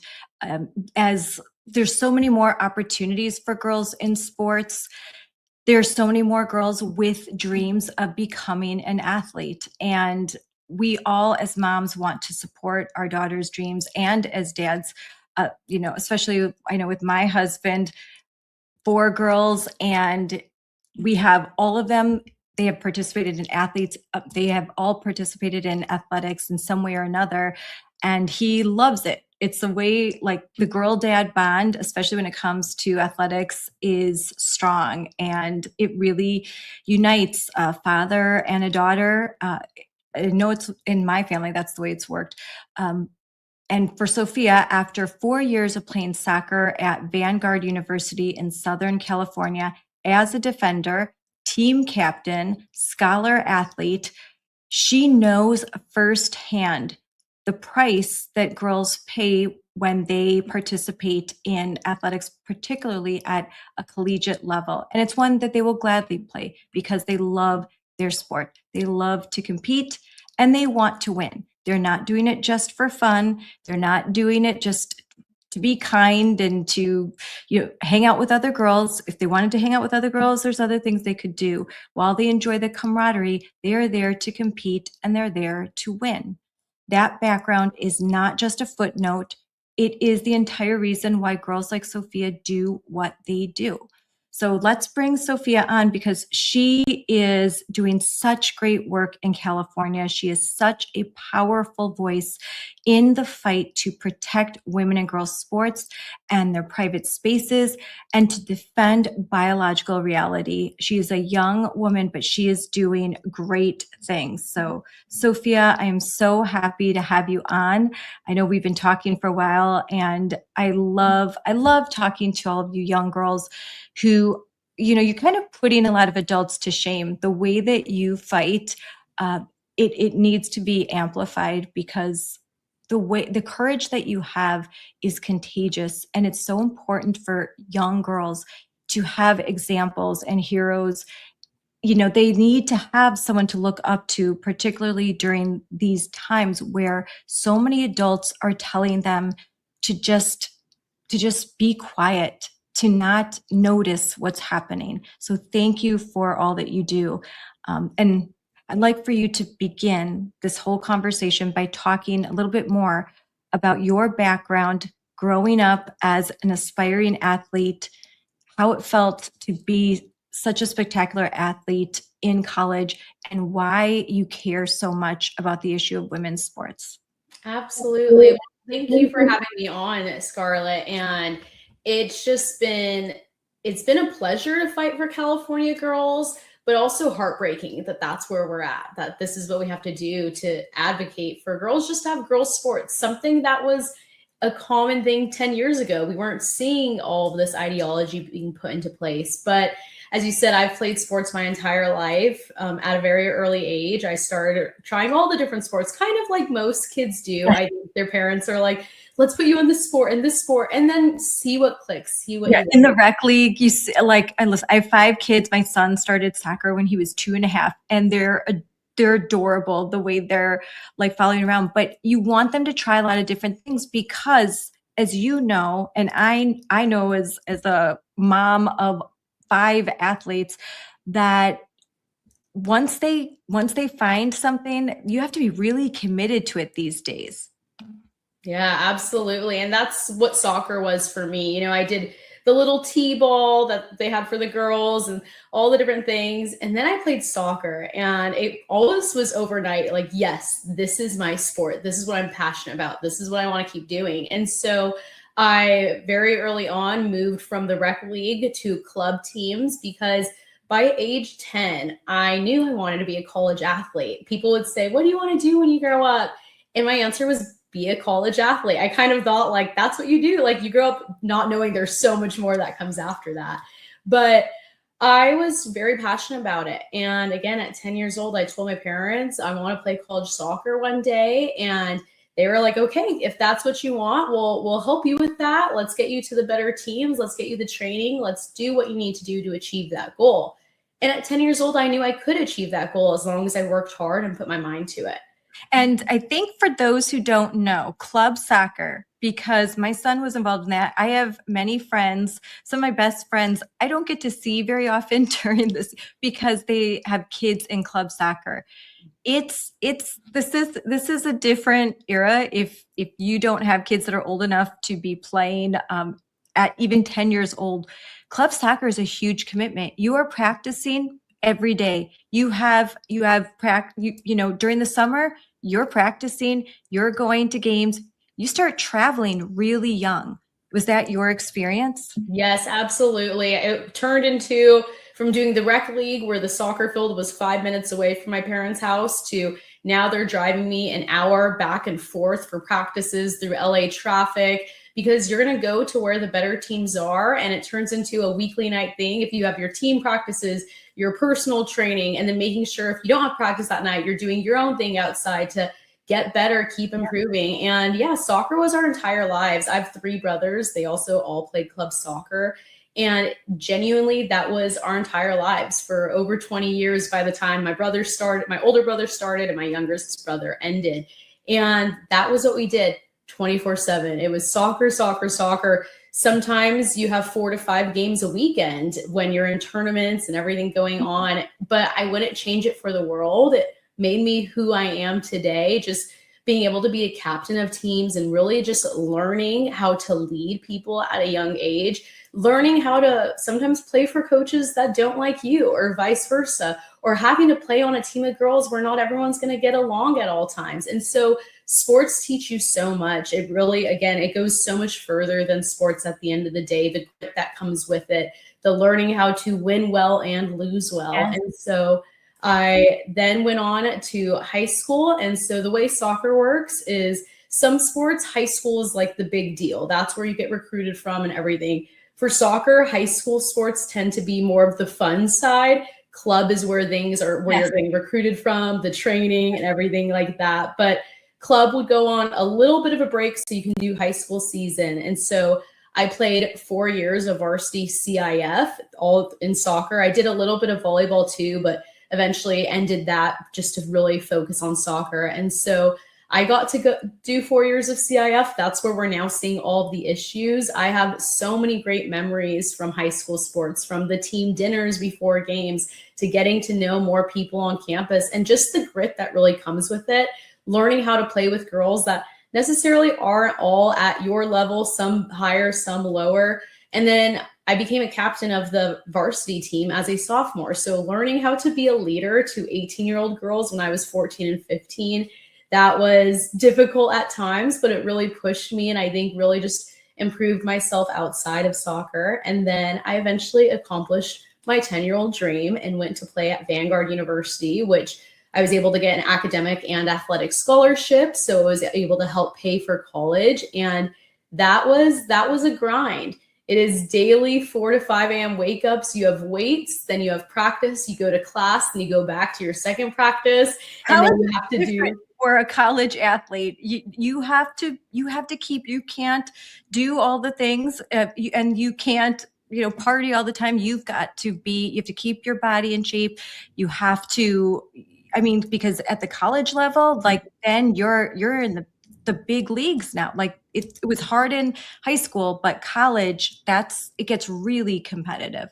Yeah, it's a whole different level. And I got a great education at Vanguard University, but sometimes I look back to college years and I forget that school even happened because you're so much in your sports. And so that was truly one of the best experiences of my life. And I'm grateful that I was able to reach that level, that I was able to achieve my goal, but really started speaking out on this because current 10-year-old girls can't achieve those same dreams because of males invading girls' sports and spaces. Yes. So we don't know this, but how many girls are going to choose not to participate in athletics, intramural sports? I'm just about to release that there are some middle schools in Wisconsin, even in conservative areas, that have policies that allow students to choose these sports at 10 years old based on gender identity.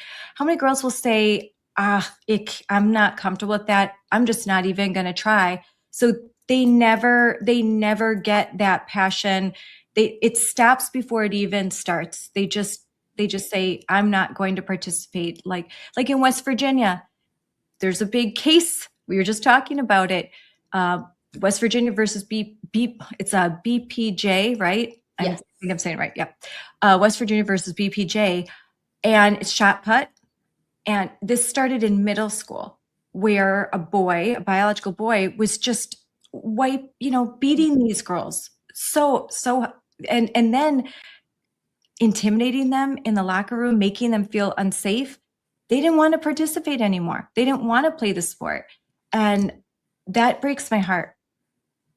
Yeah, it is heartbreaking. And it's something that I hear from girls in California a lot.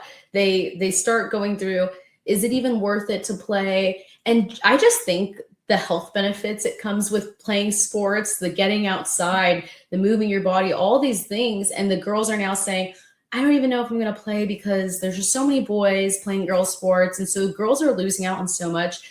And then unfortunately, there's a lot of girls that when they find out there's a boy playing, we have some great warriors who are speaking out at the high school level, at the junior high level. But there's some girls that are starting to think, well, this is just the new norm. I'll just play against the boy. It's the new normal. And so it's heartbreaking that that's the case. I keep encouraging the girls, this is not the new normal. We cannot accept this as the new normal. We have to keep pushing back.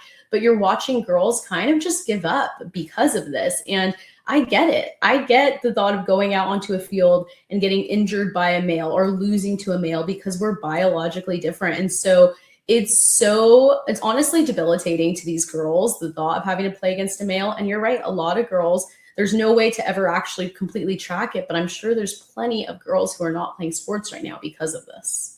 And you didn't have to compete against a biological male, but when this started happening and became public in California, what propelled you to act? Yeah. So as I said, I have 3 brothers who also all played soccer, and they were great soccer players. And during COVID, I played college soccer during COVID. And so we got the whole, you're sent home, but keep training, even though the gyms are closed, figure out how to stay in shape, because we don't know when we're going to get the call of, okay, you can come back and now we have games. And so I remember at one point, my coach was talking about maybe we'll do a Zoom practice. It's like, how do you do a soccer Zoom practice? So we were going through that crazy time, but I found it of, okay, it's COVID. When I go back, it's my senior season. Let's end in the best shape possible. Let's end at the best level possible. And so I spent that time when everything was shut down. I was running 6 to 7 miles a day at a 6-minute pace. I was weightlifting in my backyard. I was doing soccer drills in the front yard, was putting all this work in. And my younger brothers at the time, they were about 14 years old. And they thought, oh, there's nothing to do. Cool. Video games. We're going to play board games. We're going to hang out inside. And so my mom told them, hey, you have to go outside and play soccer with Sophia twice a week, because they were still playing soccer, and same thing for them. You never know when club's going to start back up. And so again, I was running 6 to 7 miles in a hilly neighborhood at a 6-minute pace. And then my 2 younger brothers, who sat inside all day, probably eating junk food, really just taking advantage of not having anything to do, would come outside with me twice a week. And I thought, okay, I'm going to run my fitness tests with them, because it's just easier to do a fitness test with someone else. I would do my fitness test with them, and they would beat me every time after I was training every day in the best shape of my life. And then I thought, oh shoot, am I really behind? Do I need to get better? So when COVID finally kind of came to the end and things reopened, we went back to season and we did our fitness test as a team. And out of 30 girls, I was scoring in the top 3 on each fitness test. Yet my 14-year-old brothers, who were sitting inside doing nothing, were outperforming me. And that was their 1 workout a week. And so that was very clear to me, these biological differences, knowing that a 14-year-old could outperform a 20-year-old collegiate athlete. And so when we first saw the Riley Gaines situation, I knew I had to speak out on this, because I had my rights protected. I was able to play sports safely and fairly. So started just kind of speaking out in small conversations, just to anyone around, hey, did you see this happen? Do you realize why it's an issue? And everything like that. And then it clicked for me. Like I said earlier, 10-year-old girls are not going to be able to accomplish the dreams I had. And then I just remember seeing pictures of myself from when I was little playing soccer. And I was like, she deserves better. These girls deserve better. And some of these girls don't know what's going on. Some are too afraid to speak out. I'm not really afraid of it. Like, I get the hate comments, I get the threats. I don't really care. I'm going to stand for what's right. And so I know that's part of my personality. And so I was like, okay, I'll be the voice for the girls. I'll stand up, because they should just be able to focus on sports and high school and prom and getting good grades and where they're going to go to college. Let's stand up for them. Let someone else stand in that space and take the tax and do that, because I know everything soccer brought me and sports brought me, and I wanted those girls to also experience that. And so that's kind of why I started speaking out. That I really love this, and I wanted to emphasize it, because you don't have to have competed against a boy to speak out. You don't have to currently be competing against a boy to speak out. My friend Ella Fry in New Richmond, who so bravely has been standing up and fighting for girls' privacy and private spaces in her school when the school district started to allow biological boys to use their bathrooms and locker rooms and shower rooms, started because she's an athlete, she's a jumper, she plays volleyball. She contacted me and she said, after watching you and what you were doing in California, I sent her video and I said, oh, you have to look at what they're doing in California, fighting what's happening with AB Hernandez and several other male athletes that are competing on the girls' teams. Her mom said she couldn't sleep at night, and she called me the next day and said, can I speak out? Even though I'm not competing against a boy. I do these jumps. These are my events. And I just can't sleep knowing that there are girls that have to endure this. And she's like, Scarlett, it's more than that. You know, you spend so much time with your teammates and you're on bus rides and you're training, you're in locker rooms and shower rooms. And she's like, I just can't imagine what it must be like to be around a boy and to pretend that everything's normal. And I was so glad that she started to speak out. And the first thing the hater said was, well, you're not competing against a boy. Why do you care? And she's like, well, I care because I'm a girl and I'm an athlete. And I see what's happening in California. I know it could happen in my home state. And I want to speak out before something bad happens. And I want to have solidarity with all these girls.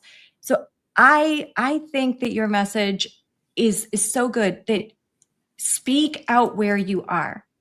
Say something, whether you're my age or you're young, say something, because it gives girls the courage to stand up. And if enough girls come together and say, no, I don't want this to happen, I think that's the way things are going to change.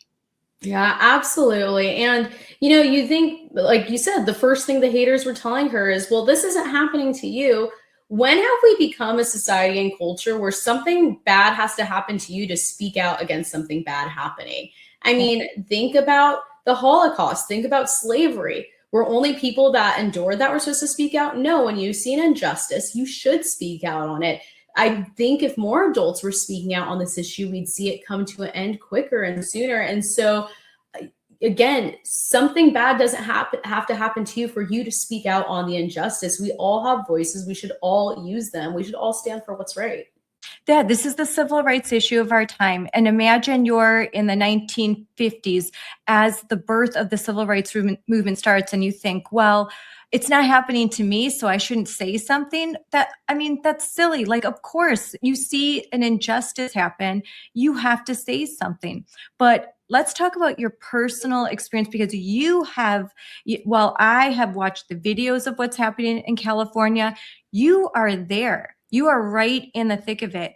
What's happening? What have you witnessed? And from what I've read, you were even forced to leave one of these events. So tell all of us who aren't in California what's happening there. And it seems a little crazy. And what is your experience with some of the girls, the actual athletes that have to compete against boys like AB Hernandez? Yeah. So like you said, the event that I was asked to leave, let's dive into that first, because that kind of spearheaded a lot of this. And so that was with the Moms for Liberty of Yolo County. And this was a couple of years ago now, back in 2023, I believe. And, one of the moms, Beth Bourne, who was just on the show with you, she wanted to put together this, just at a local library in her county, a little event for parents and grandparents to know about protecting girls' sports and what's happening. And so they asked me if I could come MC the event and share a little bit of my story with sports. And I was like, absolutely, let's do it. I remember we had a giant work event the next day at the state capitol. We were doing this big old lobby day, but I asked my boss, hey, it's just at a local library. There's probably only gonna be 20 to 30 parents there. It's super low key. I'll only be gone for an hour, so then I'll be back to help with the lobby day. And he's like, okay, fine. Like, if it's just going to be short, go do it. And I was like, perfect. I wanted to talk about girls' sports, wanted to stand up on that issue. And I was very wrong about how that event was going to go. The room ended up being filled with about 60 to 70 attendees. That's what the room could hold. And I would say 3/4 of them were protesters. They were mad that we were going to protect girls' sports and talk about the issue. In reality, we were just informing the public. Here's what's happening to your daughters and granddaughters.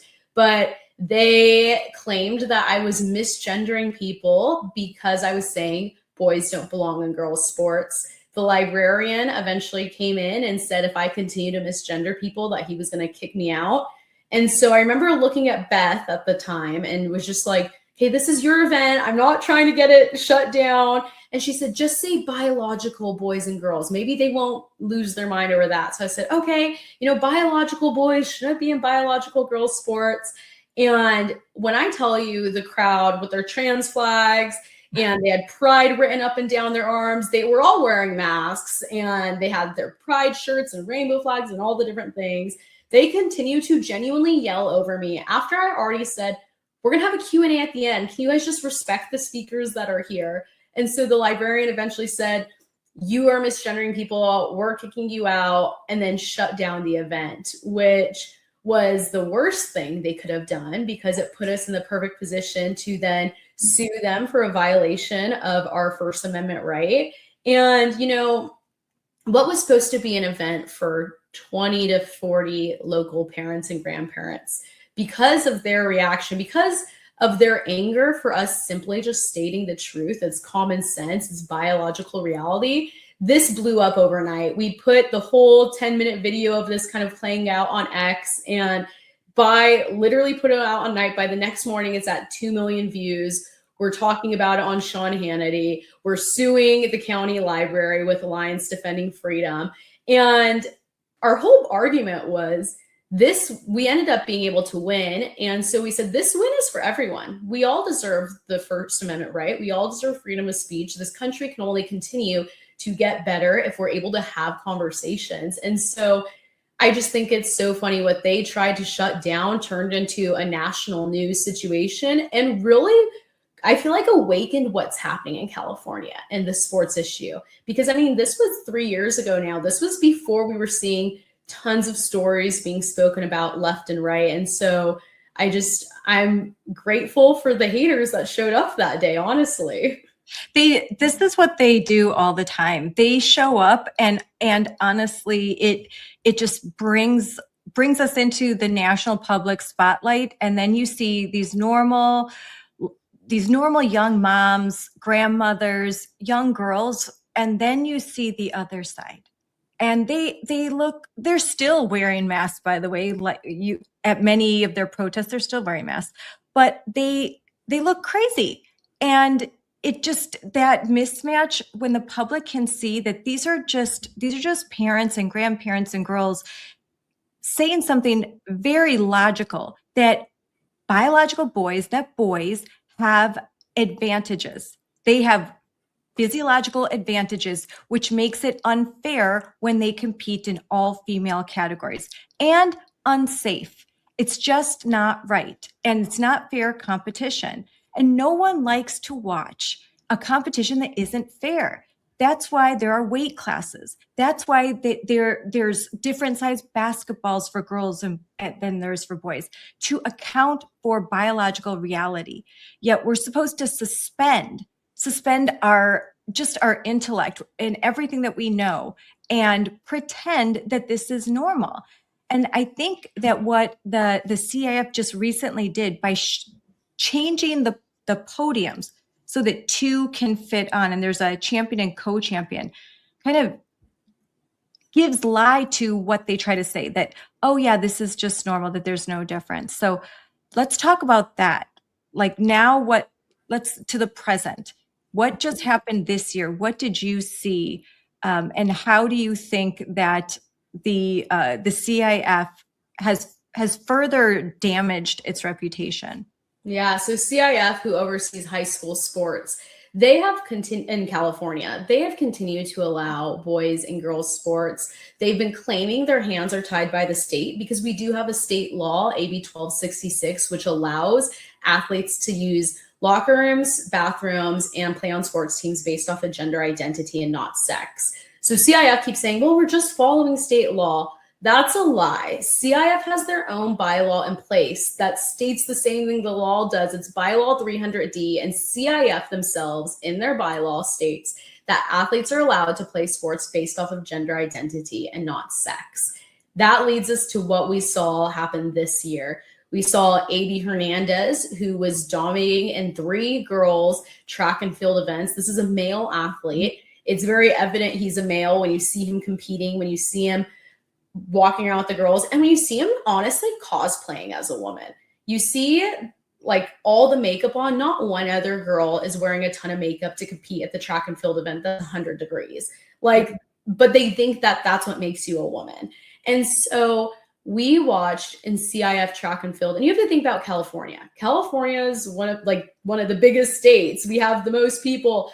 And so to make it to state, you are one of the top athletes in California, which I truly think makes you one of the top athletes across the nation. There's a reason colleges go to California to recruit. There's a reason California is the hub for recruiting athletes. We're a bigger state. We have a lot of people. We have a lot of facilities and things to get you to a higher level. So at the high school level, AB Hernandez, we watched him all through the month of May. It started with round 1 of CIF, going all the way to state. And so he was constantly taking first in these 3 events, which isn't a shock. I mean, he's a male. We're watching him out jump these girls by crazy numbers. Of course, his numbers are still not good enough to make it to the boys CIF state. And so that's kind of what you see play out too. These male athletes who are just whatever athletes when it comes to the boy division are now. Yeah, they might not even qualify in that sport, in that particular, like in the long jump.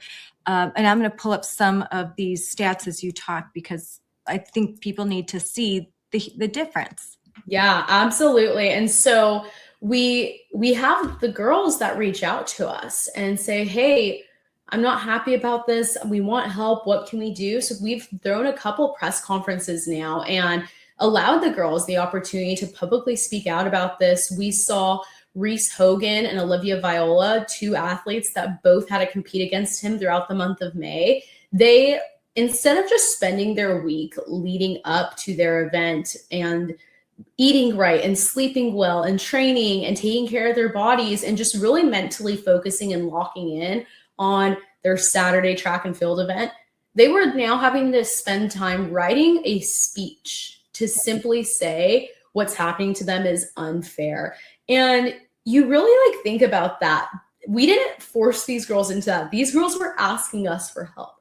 These girls wanted to speak out. And so now, amidst everything, they're showing up early. They're not going with their school on the bus because they're coming early to speak at the press conference, and really just having to worry more about that than just being able to compete like girls should be able to. And so we were able to talk with these girls, and there's quite a few that are not okay with AB Hernandez playing in girls sports, with males in girls sports, that would reach out and would message me on social media and say, thank you so much. I'm so appreciative of what you guys are doing. I'm playing against him and I don't think this is okay, but I'm too scared to speak out. Yep. I'm afraid of the pushback. There's and I'm looking right now, but there what went viral, the image of the girls looking at AB Hernandez and the face, it's like that face you make when, you know, like supposedly there, of course, the headlines in some of the mainstream news were like, oh, all the girls are just fine with it. They have no problem with it. And then there's just this image that image said everything. The girls looking at him like, what? And the boys looking at him like, who's like, that's a dude. That's how we feel. Mm-hmm. We're looking at this and we're like, that's not right. And just like what you said, does this masculine run, this masculine jump, and then gets up and then starts like, kind of walking in this way that's performative. Mm-hmm. None of the girls have makeup on, and he's got a whole face full of makeup and pink ribbons and nails done. Girls don't look like that. This is a caricature of a girl. This is what you look like when you're pretending to be a girl, or you're trying to hide a 5 o'clock shadow as well. But it was icky to watch, because it's like, I don't want to watch this cosplay. I want to watch the real girls. Yeah, absolutely. And then we saw CIF put a policy in place. They put this policy in place last year as a pilot policy, and they put it again this year, basically stating that if there is a male athlete in the girls division who makes it to a podium spot, that the female athlete, so AB Hernandez coming in first, the female athlete who actually came in first because he stole that because he's a male, the female athlete who actually came in first now has to share a podium with him. That is so humiliating to these girls. I mean, think about it. If you came in first for these events at the state event, you were the top female athlete. Track and field, it's one of those sports where there's not really club to it. Like high school is what gets you to the collegiate level. High school is where the emphasis is on for track and field. And so knowing that this girl is the best athlete at that event in the state of California at the high school level, and now she has to share a podium with a male athlete. And it's just like these small little podiums. So they're standing up there all squished, having to smile and pretend that they're okay with what's happening. And you know what's really funny too is the other side, the side that's okay with boys and girls sports, is upset about this policy too. And so it's really interesting to me that the people that CIF have been trying to protect all these years are now mad at CIF because they think it's saying that AB Hernandez is basically a ghost athlete. He gets to compete, he gets the top spot, but then still has to share it with a girl. And it just blows my mind. Like, these people are mad that the male athlete in the girls division who is stealing a girl's spot now has to share it with a girl. Yes. Like, make it make sense. I know they make no one happy because all the trans activists are upset because like he won, and everyone else is upset. Like how it's to me, it's like just this humiliation ritual. I think Riley Gaines termed that, and she's right. We're watching a humiliation ritual. The girls have to stand next to the boy and pretend that this is normal. They've got to participate. They've got to affirm. They've got their speeches compelled. There's just so many things that are wrong with this. And I know that there are some, and I'm sure you see them online, where they'll say, well, the girls shouldn't compete. They put the impetus on the girls, some teenage girls, saying, you know what, you've worked for this, you're part of a team, the team would suffer if you didn't compete. You should just walk away, you shouldn't compete at all. And I don't like that because it puts all of the burden on the girls, that they are the ones. Now I want more girls to speak up, and I want more girls to find a way to rebel. If that means don't stand on the podium, do that, whatever they feel comfortable with. But I do not want to put this burden on the girls. This is an adult problem, and there needs to be an adult solution.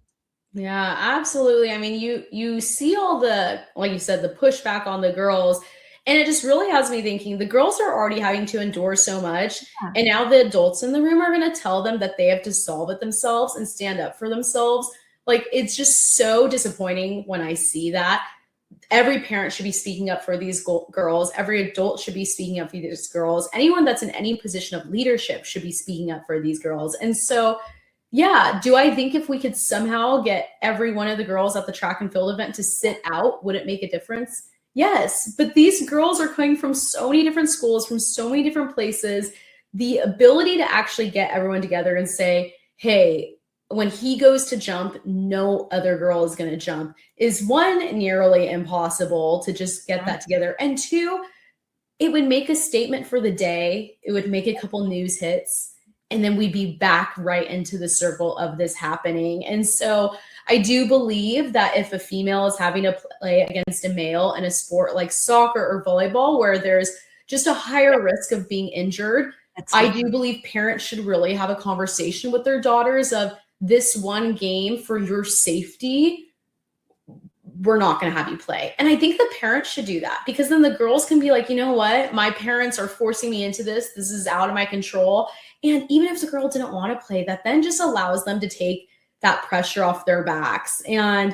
But when it comes to track and field and the jumping events, it's not like AB was going to ram into a girl like you would in soccer. And so there's more flexibility, and the girls wanted to compete. At the end of the day, they wanted to compete. And so who are we to now almost demonize these girls because they want to compete in a sport that they've trained their entire lives for? And so, yeah, the adults need to be standing up. The adults need to be speaking out on it. And when I went to the track meets, I went there, and every time one of the girls jumped, I was just cheering on the girls. They're choosing to jump. Yeah. That's what they've decided to do. And so let's go cheer them on. Let's go support them in that decision. And when AB, just silence, nothing. Mhm. Just don't give it any voice. But you made a very important distinction, because right now my now soon to be senior daughter plays basketball. I would not allow her to compete if one of her opponents was a biological male, because that's unsafe for her. As a matter of fact, over I think it was Christmas break, just for fun, the girls played in with the boys basketball team, and it was really just for fun. Ended up my daughter ended up with a bloody nose because when they were just playing and it was all very light, the strength of one of the guys, he didn't know his own strength, and an incident happened and she got injured, and it was all fine. I felt terrible, like there was nothing bad. But imagine if this was a competition, a game, and they're trying to win. It's just too dangerous. There are sports that are too dangerous to allow your daughter to participate in if there's a biological male competing. So that's where parents have to say, nope, my daughter, no, we're going to be very public about it. We're not going to say she's sick. We're going to say, no, my daughter is not competing against a biological male. That is unsafe. But in these individual events, in swimming, in track, in events where there isn't the physical contact, I can't even imagine with soccer. I mean, I've had one of my daughters play soccer, my son plays soccer. That's a combat. Yes. I mean, there's a lot of physical contact. It is not safe at all to allow a girl to compete against a boy in that kind of sport. Field hockey, can you imagine? That would be so dangerous. And we've seen with volleyball. We even had a story in Wisconsin a few years ago where a biological boy was allowed to start to practice with the girls, and the 5 of the girls ended up quitting the team before the season even started because of the bruises and the welts and the bloody noses that they were receiving from their own teammate who was a boy. And the parents stood up and they were outraged. And this was 2023, when, of course, the Biden administration offered no relief and instead tried to push this horrendous 1,500-page Title IX policy that would have made everything worse. So what now? There was one you tried. Did you try to hand out flyers at one of the meets? What happened there? Yeah, so unfortunately, AB Hernandez, dominating at girls track and field state, he did the same thing last year. This was his second time doing it. So many of these girls were just experiencing the same thing again. I remember getting texts from some of them like, I can't believe we're back in the same position. I can't believe this is happening again. So at the 2025 CIF state event, I went and we had little flyers and they were just half-page flyers that simply said, we need to follow Title IX. Here's 3 ways we can follow it, and sign this petition urging CIF to follow Title IX, because Title IX supersedes state law. So CIF should be following Title IX. And it was a cute little pink flyer. And then we have these little pink bracelets that say Save Girls Sports, xxonly.org. And, I went to the track and field event, went inside, paid to get in. You had to pay to get tickets. They do bag searches to get in. I opened my bag. They could see all the flyers in it. They could see a couple hundred bracelets in my little backpack. And I decided, okay, while there's no events going on, I'm going to just chat with people, say, hey, have you heard about Title IX? Do you know there's a male competing today? Here's how we can ask CIF to follow Title IX and protect girls' sports. And was very intentional about doing this while there wasn't an event happening. Track and field, it moves so quickly. I don't want to be trying to talk to a parent as their kid's competing and they miss it. And so talked to about 10 people. It It was like over 100 degrees that day in Central California. So as the events went to start, went and sat in the shade off kind of to my own area. And I'm there with my mom. And here we see a CIF official walking up with 2 security guards. And I'm like, oh, I wonder what that's about. They're just walking around. And all of a sudden they turn and they come straight to where I'm sitting, literally sitting in a beach chair, minding my business, waiting for the girls' event to start so I can cheer them on. And she goes, are you the one handing out the bracelets and flyers? Mind you, I'm wearing the bracelets. I have a pink Save Girls Sports hat on, a Save Girls Sports shirt on. Like, yes, obviously I'm the one handing these out. And so I just said, yeah, I handed a couple out. And she said, okay, we're going to have to ask you to leave. So I said, okay, what is the policy that says I can't be doing this? Because I have posters in my car and banners in my car, but I saw up front that you'd said you can't bring any posters or banners in. So I left those. There was nothing about flyers. There is nothing about bracelets. So she kept going on and on. Well, there's a policy that you can't hand anything out. And so you have to leave. And I said, I would like for you to show me that policy. Like, show me where it is. She goes, well, I'll email it to you later. I said, I would like to see it right now because you can go edit something and put it in place later, but it might not be there right now. And I said, and how are you going to email it? You haven't even asked me for my email. And immediately she goes, well, I know who you are. So I'm like, okay, so you were out here on a mission. You were out here with some vengeance trying to stop whatever's going on. And so I even said, can I go put everything in my car? I'm here to cheer on the girls. Some of the girls asked me to be here to support them. No, you can't. Can I throw them away in front of you? I'm here to cheer on the girls and support the girls. I'd only been inside the venue for like 25, 30 minutes. And she said no. And eventually police escorted me out of the event with my mom.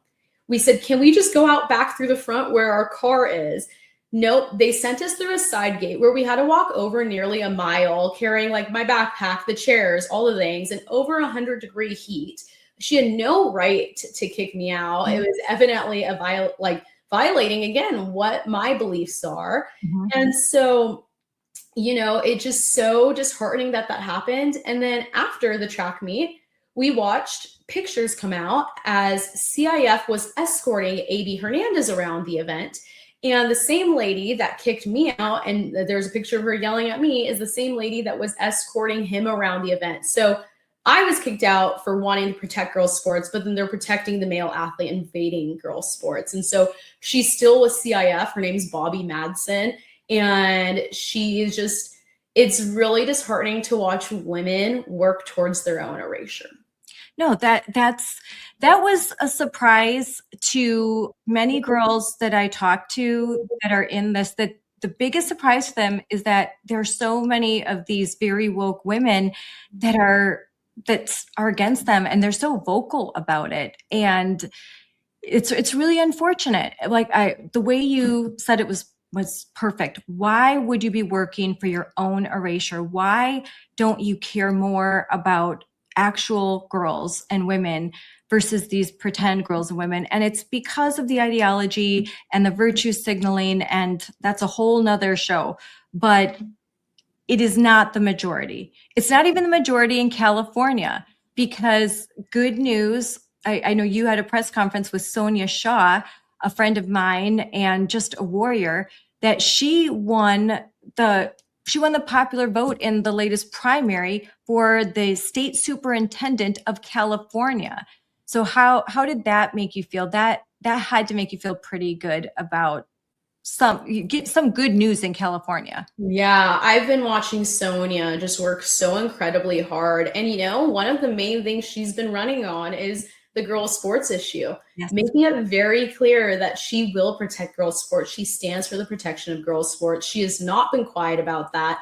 And then to see that as we're watching the election results come in California in the primary, to see she was the only person in the state superintendent race that got over 1 million votes. The next person was around, I mean, last I saw was in the 800,000s. California is a little slow, so I don't know what the exact update is now, but to see how well she did really proves what Californians want to see. To see that she ran, and one of her top issues again was protecting girls' sports, and she got over 1 million votes. It's so encouraging to watch that, Truly, most of the people you talk to in California think it is wrong for boys to be in girls' sports. It is a small minority of people that are okay with this. As crazy as people think California can be, our government is not representative of our people. You are watching people that have been Democrats their whole life say, yeah, I'm not okay with boys and girls sports. I mean, my organization, we're a Christian nonprofit, and we are partnering up with the lesbian atheists from San Francisco on this issue. It really shows that people, for the most part, understand that boys don't belong in girls sports and spaces. And so to see Sonia do so well, it was such a win. It really shows that most Californians do still have common sense. And so we're going to keep just helping her. I'm going to keep helping her, and we want to make sure we keep the message out there. She still has a really hard election in front of her now coming in November. But also, we saw before the whole primary happened, we saw Steve Hilton and Chad Bianco, the top two Republicans running for governor. They made the girls' sports issue one of their top issues in their campaign, to the point where the top two Democrats, Becerra and Steyer, actually had to speak out and say that they are protecting boys and girls sports, that they stand with quote unquote trans athletes. So we're now at a time in California where 3 years ago, people didn't want to talk about it. Now it's one of the main talking points on this election, which I do believe shows we're going in the right direction. People running for office know it's something they actually have to talk about.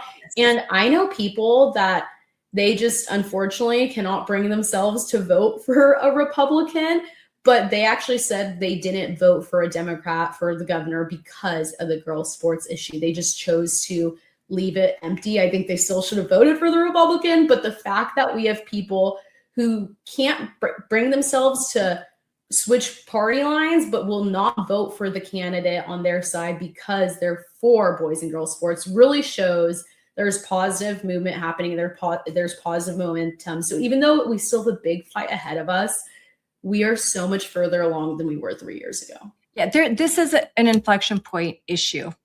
And all over every state, Republicans, conservatives, they have realized that this issue, when they talk about this, the room goes on fire. Like it can be pretty dull, and then they'll say, and no boys and girls sports, and everyone's cheering.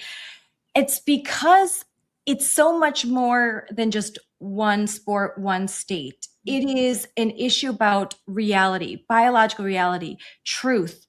And frankly, I think this is a civilizational issue, because if we are going to force our young girls, if we're going to force them to endure humiliation rituals and to live a lie, and we're willing to sacrifice them just so people aren't mean to us, or they don't say mean things on social media, then what does that say about us? I think this issue is it's so big because it is symbolic of the whole of what we're up against. We're fighting for truth. If you're Christian, you're fighting for biblical truth. Even as a scientist, you're fighting for biological truth. And as a human race, we're fighting for this existential fight for humanity, I think, because the slippery slope is evident. You can see what happens when you start to say, okay, I'll just be kind and I'll agree and I won't say anything. Before you know it, there is no longer free speech. There isn't protections for children. And now suddenly even small children, very young children, are completely unprotected and they're vulnerable. And frankly, they become prey to predators. This ideology hurts children, and it hurts girls, but it hurts all children. And I think that that's something that has to be kept in mind when people start to think, oh, this is just about a sport. No, this is deeper than that. Most definitely. And a lot of people, they're I don't want to say anything because, like you said, Scarlett, they're thinking, well, it's not. We want to make sure we're kind to everyone. We're loving to everyone. I want to make something so clear. it is not kind and loving to lie to these boys and tell them that you were born in the wrong body and you can change your sex. That's not true. There is no mistake the way you're made. You cannot change your sex.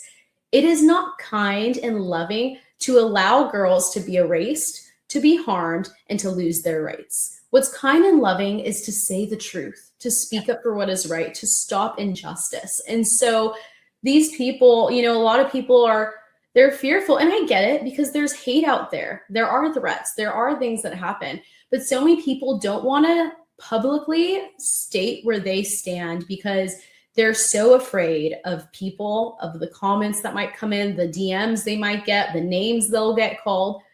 First of all, my fear of God is greater than fear of man, but also I am more afraid of one day looking my future daughters and granddaughters in the eyes and telling them that when I saw an injustice against our rights, our safety, our fairness come under attack, I knew the truth, I knew it was wrong, and I said nothing.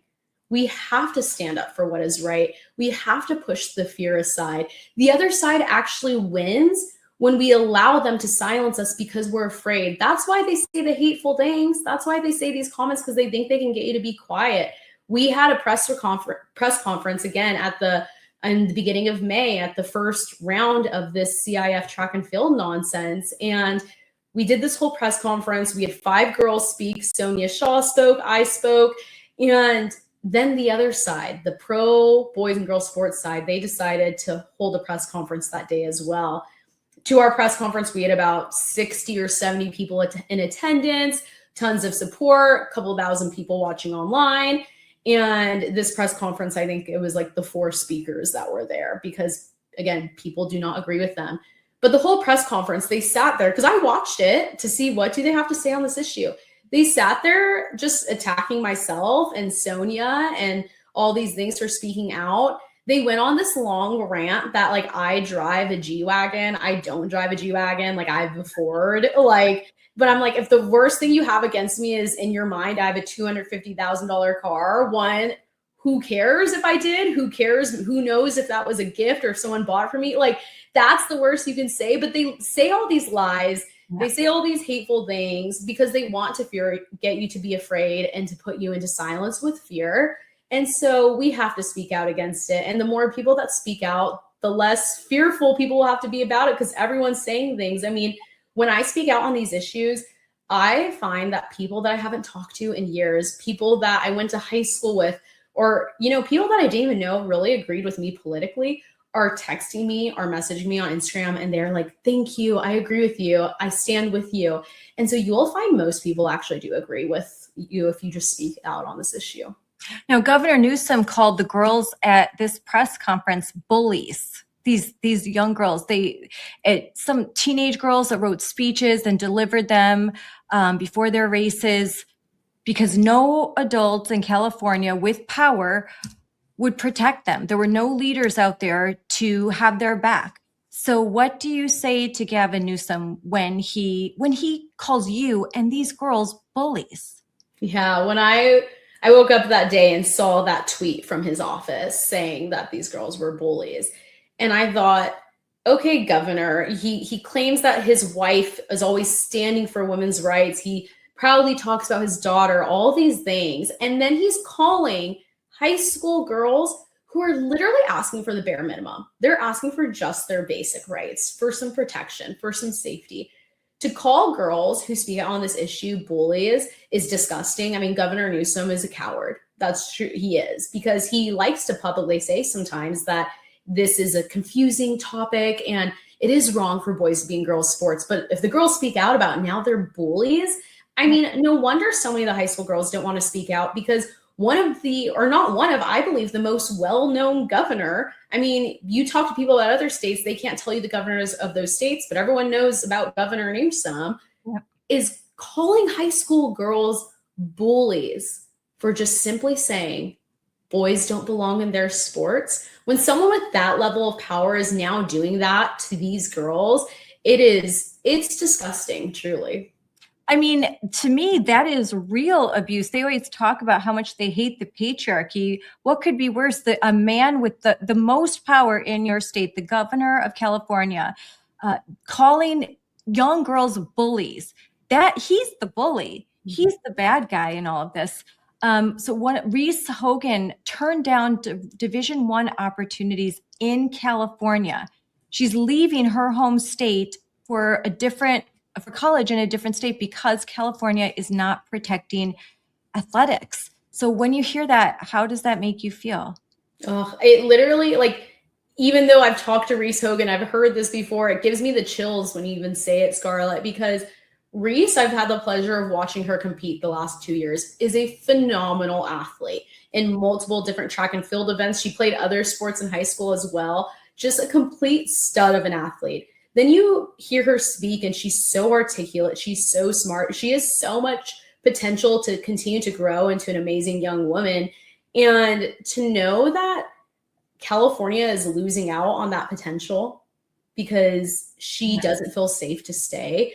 I mean, that is, I think, the biggest blow to California. Girls are actually fleeing the state when they have Division I offers. I mean, people dream of playing a Division I sport. These girls, Reese can play Division I here in her home state. I know how important it is to play locally. My parents were an hour away from where I played college soccer, and they were able to come to every game, and that makes a difference. That makes a huge difference when your family and friends are able to come support you and watch you play.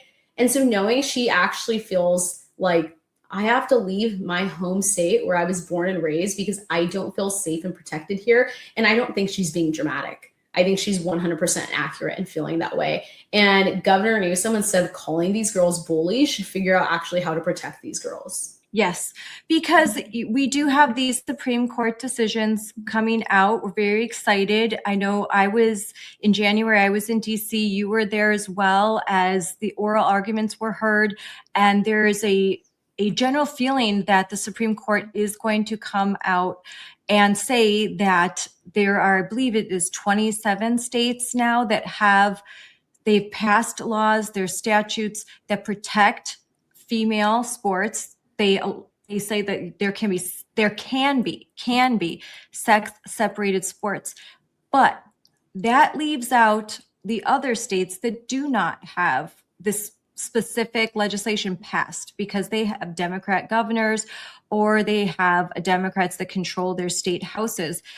And so for Reese to feel that way, that is a logical conclusion that athletes may have to think, female athletes may have to think, do I need to really look at the program or the state that I'm going to be accepting? Because what if I'm getting a scholarship and I'm participating in college athletics, I just don't want to deal with this. Yeah, absolutely. And there's already so much that goes into thinking about where you're going to go to college. For myself, I had over a dozen out-of-state offers. And really what the sell was here was, again, being local, being in my home state. Just my grandparents, they were at every game growing up. And so knowing that they would be able to make it to my college games versus out of state, you go play a sport for 4 years, your parents might only see you play 4 times in 4 years, And so it's to now think that the girls no longer have to think, where do I want to go to school? Where is my best scholarship offer at? What is the best coach?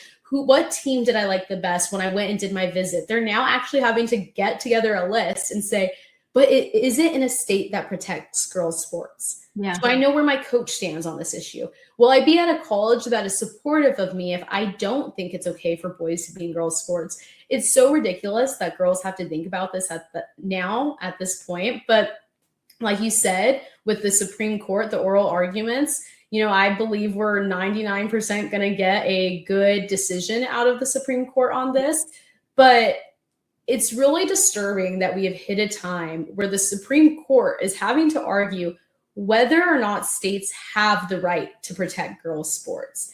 And to think that there was even attorneys and people on the other side that want to say states don't have that right, it's just, I don't know how we've hit this point in culture and society, how it's gone downhill so quickly.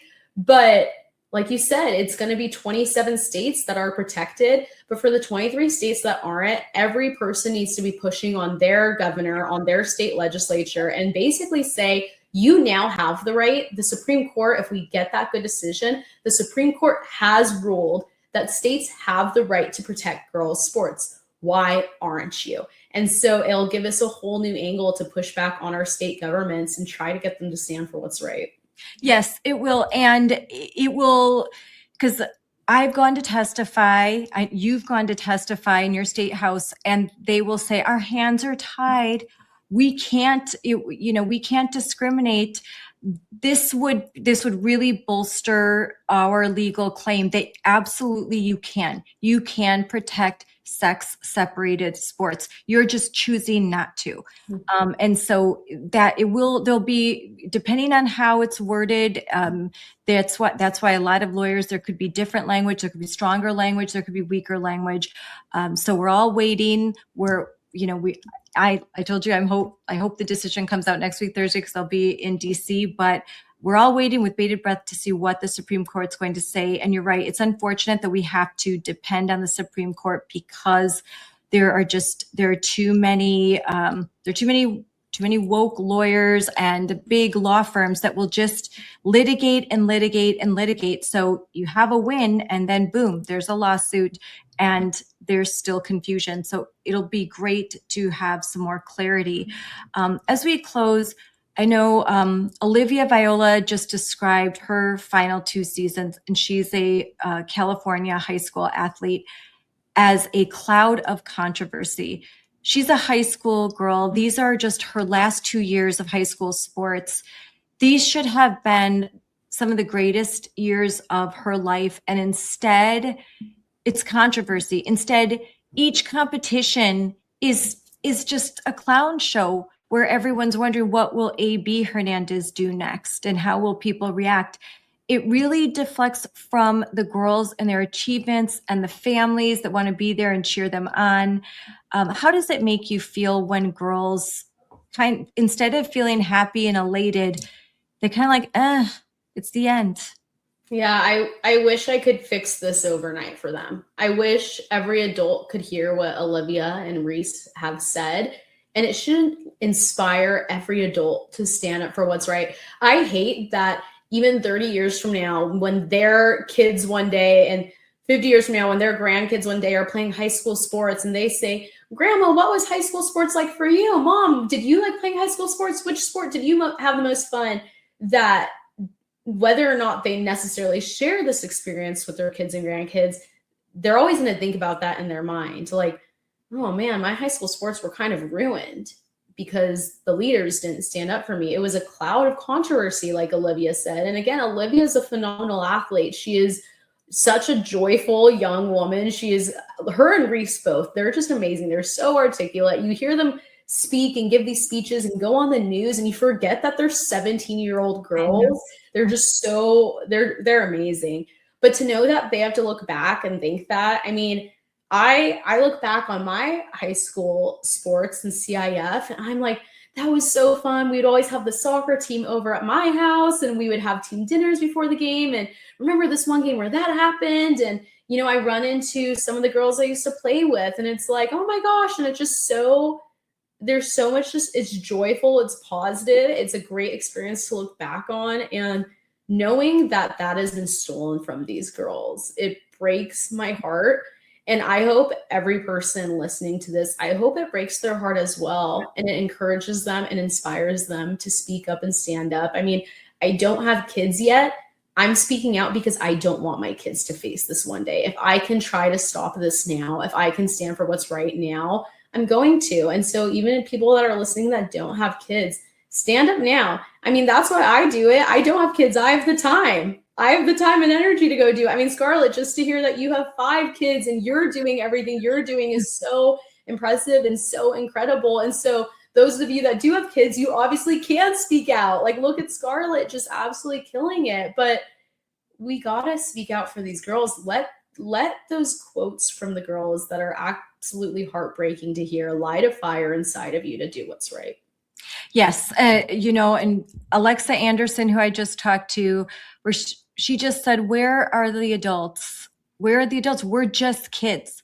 We're just kids. And we're kind of thrown in this situation. And we shouldn't have to be here. We shouldn't have to do this, but here we are.